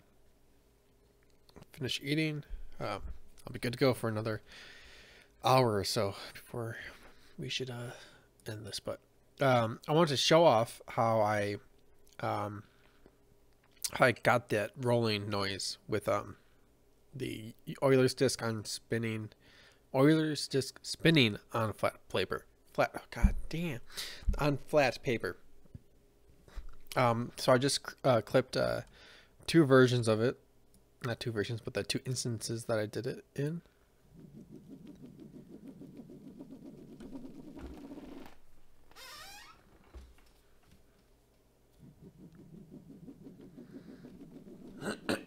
Excuse me. So I just had those two. And then what I wanted was kind of went towards the middle. So kind of evened out the pattern of it. Because like in the beginning here, you can see how the pattern isn't very even. And then it starts to kind of even out right around here. I'd say it's like kind of even right here. It just starts to look more uniform. So just grab this. I highlighted it. If you aren't familiar with Audacity, you can just highlight parts of the track. You can press space to play from that selection. If you also look here, it says you can press Shift plus space to loop it. So if we just loop this, we've looped that little audio portion. So what I did is I selected, you can see these two like bumps basically, not two, but all the bumps. And you can see how it starts out pretty wide between the bumps, and then you go further down and it starts to get a little bit shorter between the bumps, and then at the very end it's very short time between bumps. That's the frequency of the Euler's disc spinning and starting to as it speeds up, it starts to, you know, get quieter a little bit and higher pitched. So I went for something a little bit more I guess longer, and I could have just done something like this, where I highlighted one bump, I went down to the valley right there, and then I went down to this next valley, and that's basically one little rotation of the Euler's disc. But that's really uniform, and it just sounds like a simple oscillating pattern. So I didn't want that in my game. I wanted a little bit more variety in the rolling sound. So I went and got the next bump over, kind of like this. Just make sure that they're in the valley so they connect up. So you kind of can tell how it goes like from a lower pitch to a slightly higher pitch from this.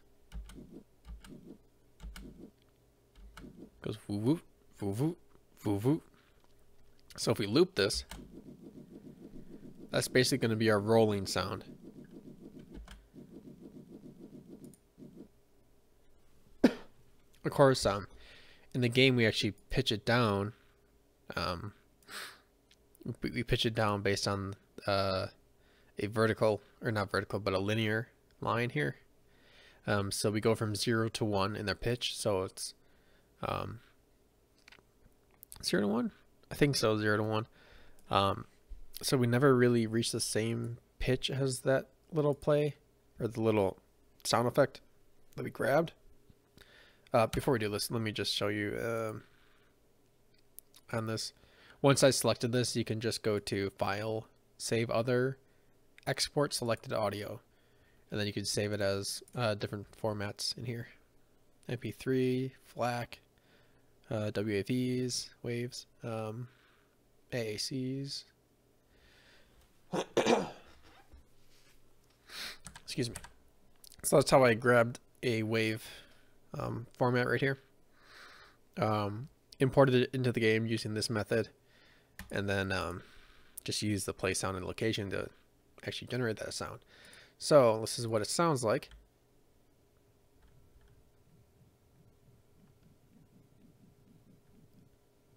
It's pretty quiet. In part because when we drew our line, we want the max volume to be 1 at excuse me, max volume at the highest velocity. So as we get rolling faster, we start rolling louder. I may want to change this so it's a flatter line like this, so that when we start moving, we're pretty much at like 50%, right? So let's do something like that, just for the sake of doing something, I guess. You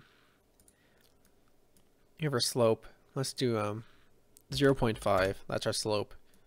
And then we need to multiply by that, and then we're gonna actually add in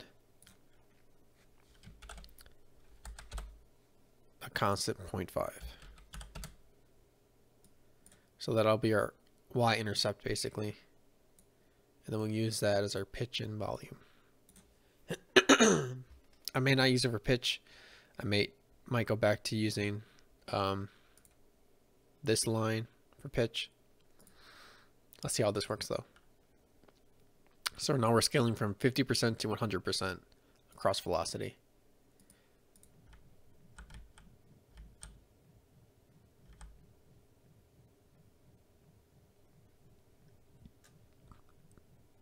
So now you can tell if you listen closely, when I'm barely moving, I'm making noises. It's at 50% volume, so it's kind of quiet, but it's noticeable.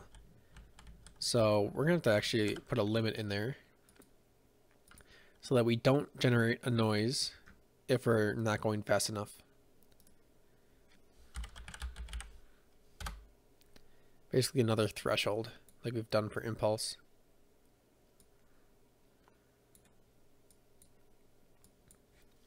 Greater than, and we want to do float greater than or equal to float. And we'll put this right here. We'll check to see if I'll put it up here, promote a variable. Wait, no, we have to do this slot. This is promote a variable, and this will go down here. We'll put these back, and we'll call this one, I don't need this variable anymore. Calling this one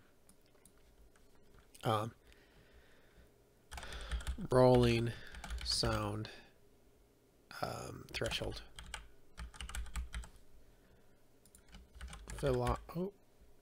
Editable. Click in tooltip and say velocity. I can't type. Velocity threshold. At wish to begin playing the rolling sound. So put these at 0 because instead of the magnitude or the speed, we can't go at negative speed. So we'll just put that 0. Move these back even further. Put them, move them up. And we have to put the default at 75. No, let's put it at 80.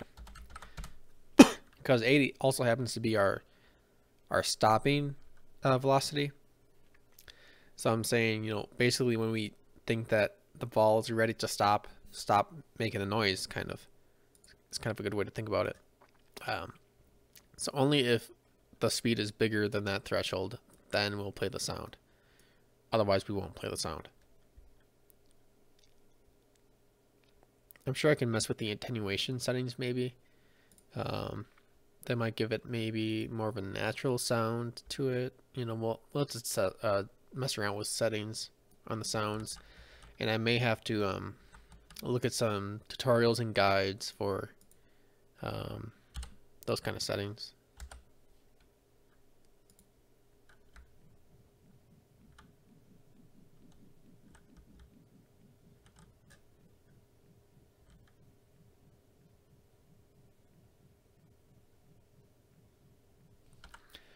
I think we should sound threshold, max velocity. We should use no offset for pitch, I think, but then an offset for volume. Let's try this out.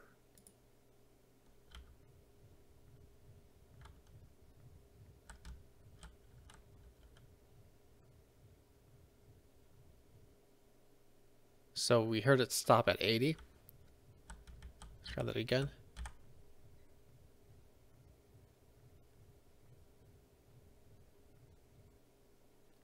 Yeah, stop making noises when I want it to stop.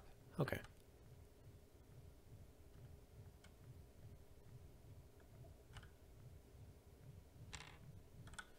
Alright, I messed up the line, by the way. That's right. We'll have to control copy this. In order to get the right slope for the pitch, to set this back to 1.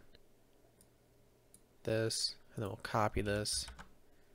So we're using separate curves now for pitch versus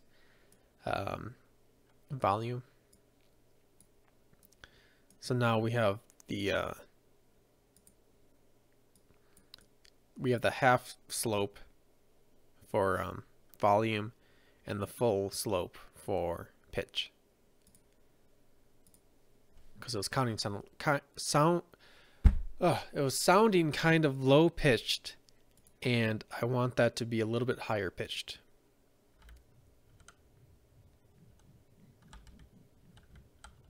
That sounds a lot better.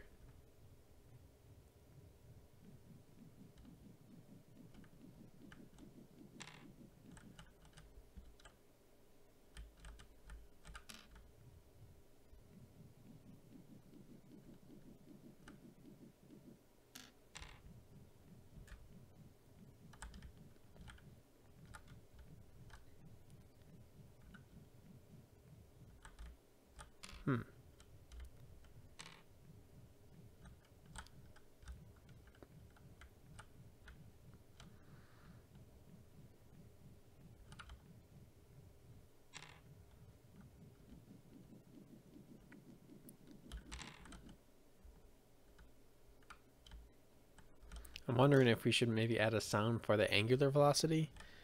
Some kind of wind noise, I think. Like, I don't know. Just kind of some ambient noise. 'Cause it's pretty quiet when you get in the air. And there's no way to demonstrate the rolling speed. Or the rotational speed, I guess. That's a good way to put it. In the air.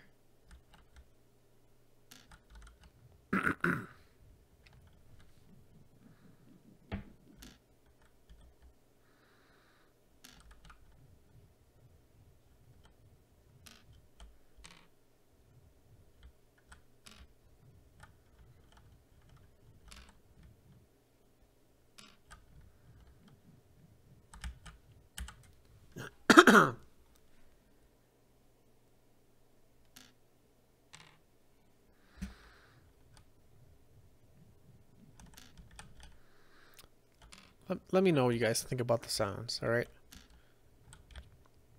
I need some outside opinions on this, because I'm just not quite sure myself.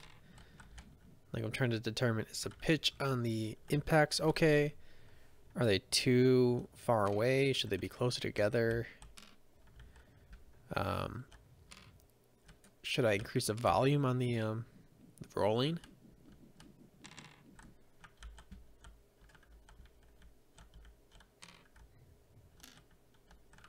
Should I increase the pitch? I kind of like the low pitch noise. It's a nice low pitch. And let's get our like max velocity.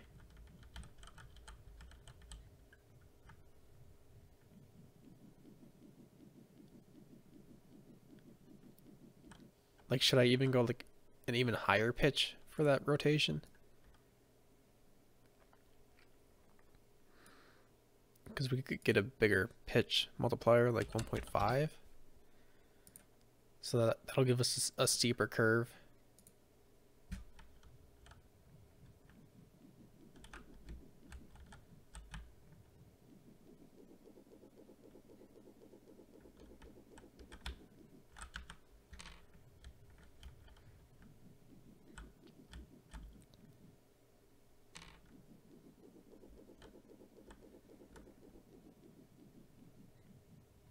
Sounds pretty good.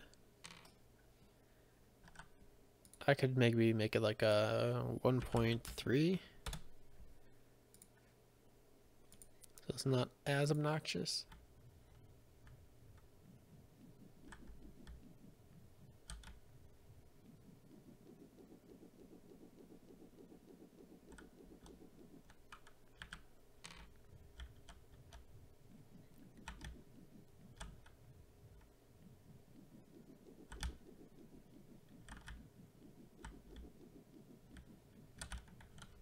Can't soften that curve.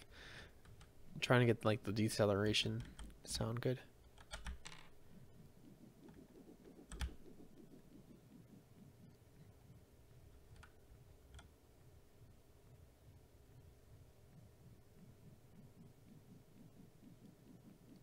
Sounds pretty good.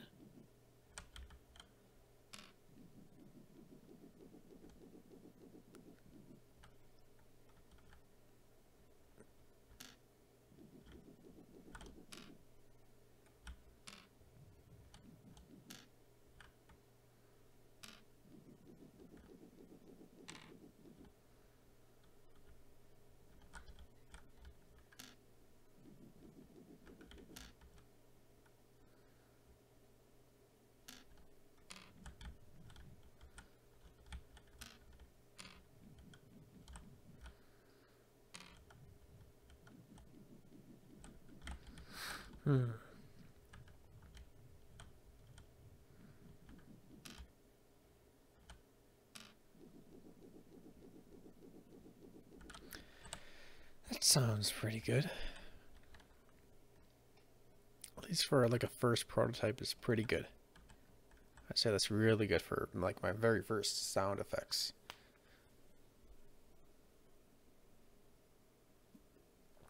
Again, I could always go back into Audacity and pick a different portion of this, you know, maybe get a higher frequency one or go to a different clip altogether.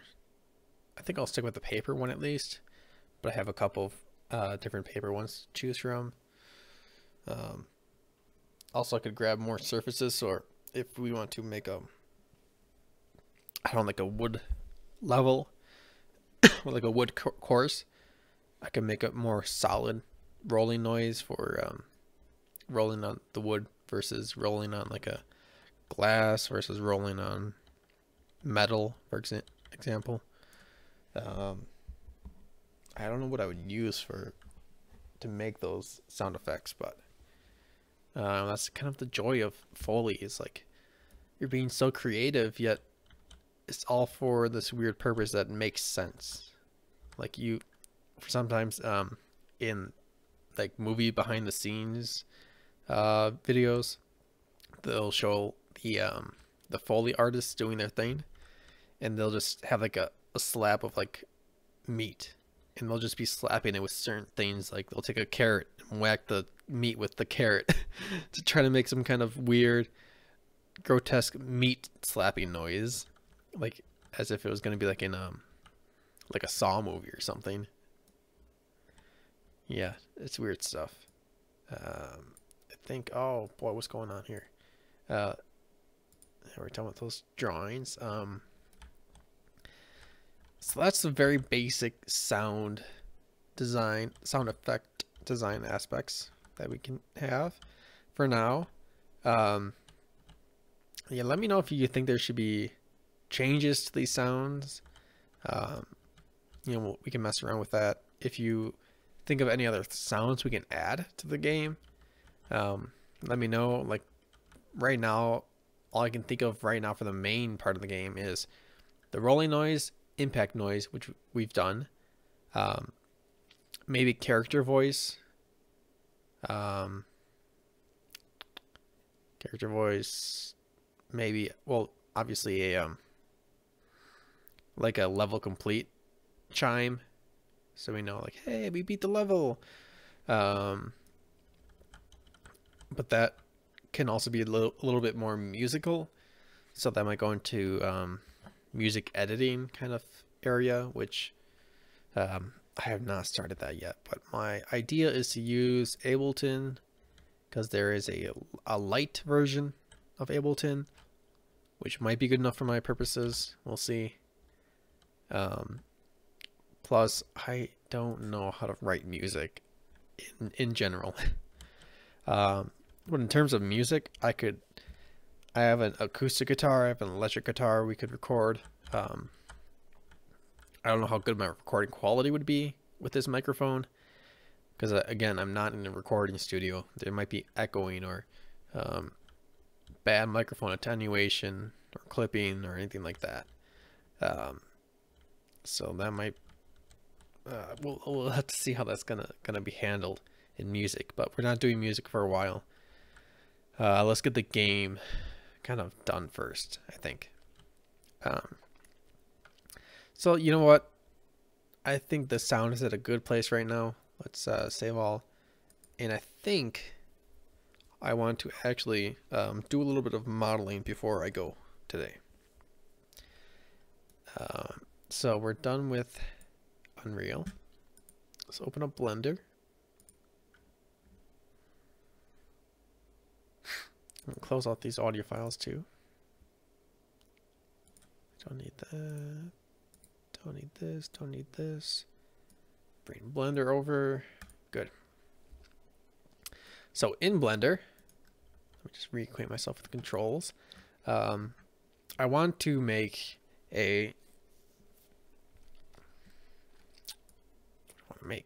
the level gate, basically.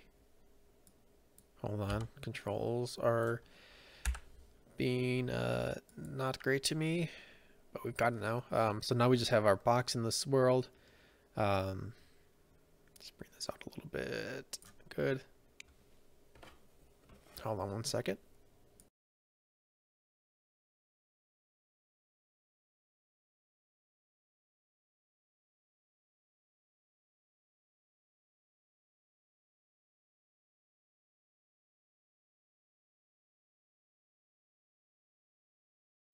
Okay, sorry about that. I had to wipe my nose. So what do we want to do for the level gate? I had the idea of just let's see, doing a circle gate. Go hold shift for even scale. Basically a circle gate. Maybe I was thinking maybe a bluish color somewhere in between here. And I was thinking of kind of doing like can I change the outline?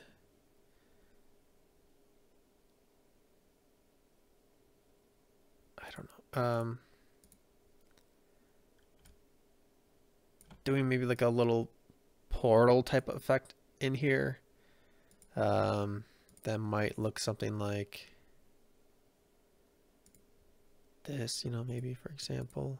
I don't know what that does. God, that doesn't do anything, does it? You know what's something? Oh God. I guess that shape is just gone now. So something like that, you know.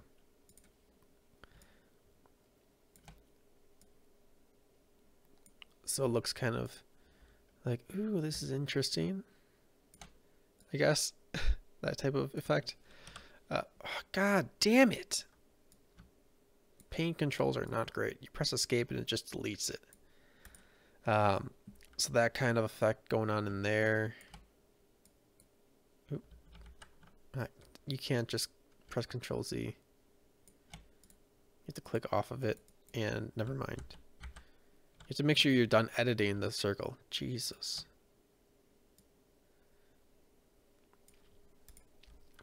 So maybe something like that, you know.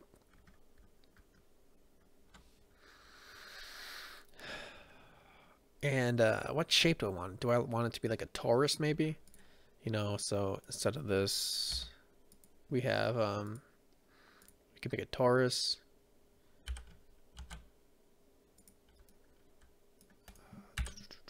Let's just put this at the origin.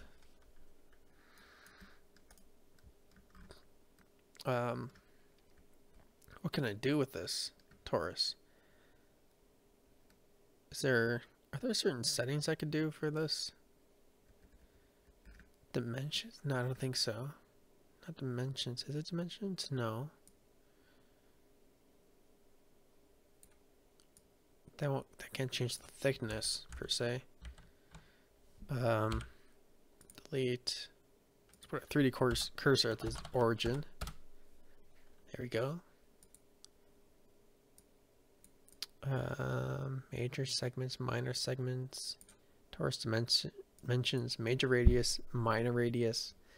So if we were to make like a 6 meter, oh, that's radius, 3 meter radius, because our gecko ball is 1 meter in radius.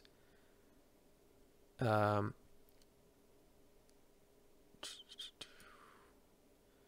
wonder how I change the torus dimensions later on. Anyways, major, minor radius. What is this? So maybe we could do something like that. There's a little circle gate.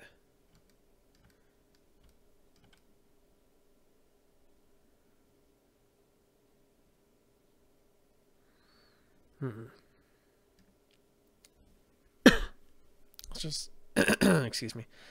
Let's just see what this does. Size is 1 meter. Yeah, so that's our object. Is that too big?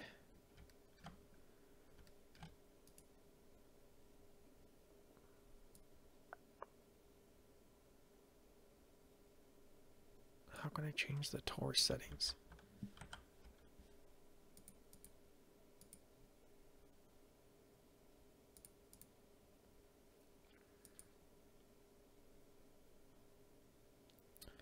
There's so many options. Oh my gosh.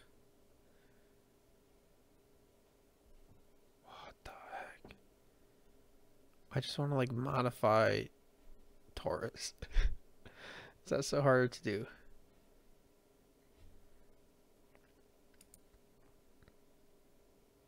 Yeah, like once you make the primitive, it's like done.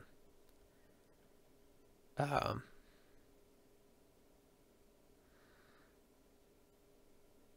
know, I'm trying to think if this was like a vertical gate, and we had a cube in here to represent. Let's do 7. So let's move this along the Z, scale it along the X, scale on the Z, scale it along the Z. If that's like a side view, you know, we could have the gate do like a half gate maybe. Let's do 7 or yeah. What? I made 2 of them?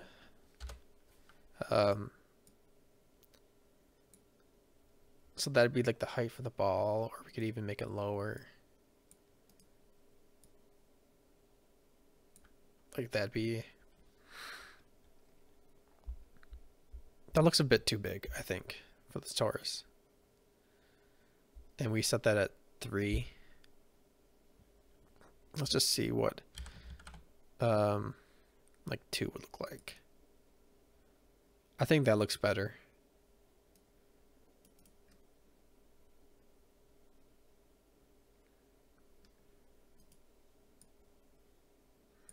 So it makes you have to aim for it more and be more specific about where you're aiming.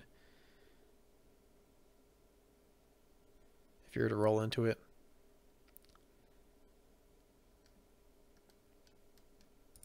Or if it was scale this along the Z. Something like that, sure. You know, let's say this is on the end of a platform or something like that. And you had to roll into it. Let's scale this on the Y. Not that much. It goes a little nuts sometimes.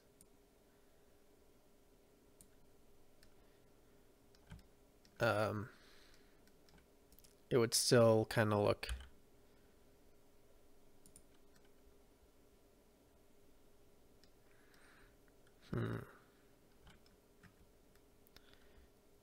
Yeah, I think that'll work. A 2 meter radius for a 1 meter radius player. So let's delete all of that and cursor 000. Great. And then we put in the torus. We set the major radius to 2. Minor radius. What's 0.08 look like?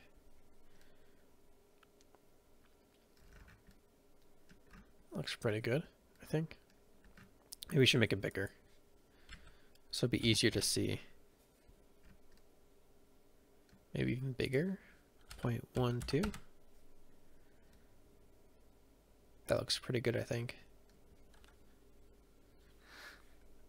And minor segments, major segments. What does 64 look like? High res, minor segments, 24.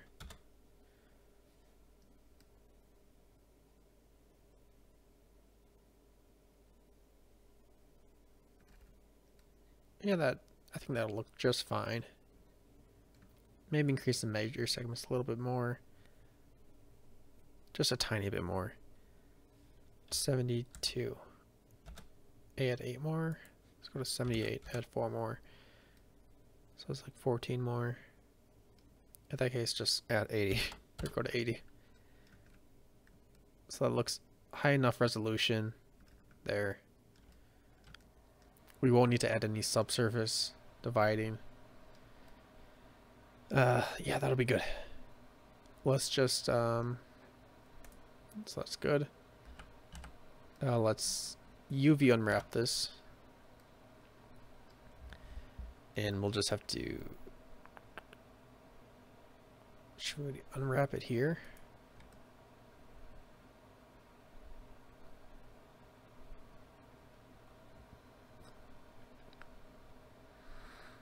Sure, let's just unwrap it here. So we have a ring at 0 basically. We'll mark the seam there, and we'll do the inside ring as well, which is right here, right there. So that's good. We'll mark that seam. Good. So now if we select all of this, let's go into a different view. T, N, T, T, N. Go into UV image editor, and we will over here unwrap this. So now we have 2 basic rings. Let's change the view on this so I can see this, and then let's add on the stretch marks. And no, it looks pretty good. No stretching. Not bad. That is not bad. No noticeable stretching, at least.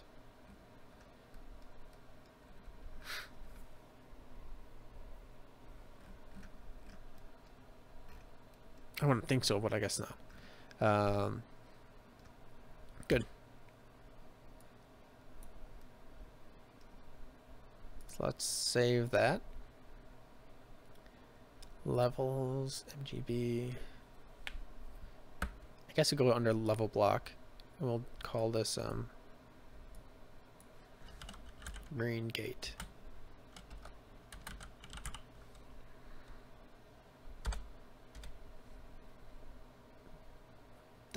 What? No, go back. Okay, I think I just like pressed enter on the wrong. I was hovering on the wrong thing. All right. I'm trying to think of a good texture for this. I wonder what would be a good texture. Probably shouldn't be cracking my knuckles like this. But anyways, I mean, that's pretty simple. I thought it was going to be more complicated than that. But a torus worked pretty great, actually. So let's export that. so we can mess around with that in Unreal at a later date. Yeah, I just want to do that at a later date. We can I don't want to do anything with this really right now. I don't know what texture to make it, so we'll just leave it as is. Alright, well, if you enjoyed this stream, this little sound effects stream, and a little bit of Blender work too, let me know. But if you didn't like this stream, let me know. Either way, I would like your feedback. It's always appreciated. And I will take it into consideration. Whether or not I ignore it or not, it will be taken into consideration. But thanks for coming out if you did. Any recommendations for any like future stream things you want to see for this game dev stuff? Any recommendations for the game itself? Let me know. So I hope you enjoy this. I really do. Otherwise, it's just me sitting here. All right. I will see you later, guys. All right. Bye.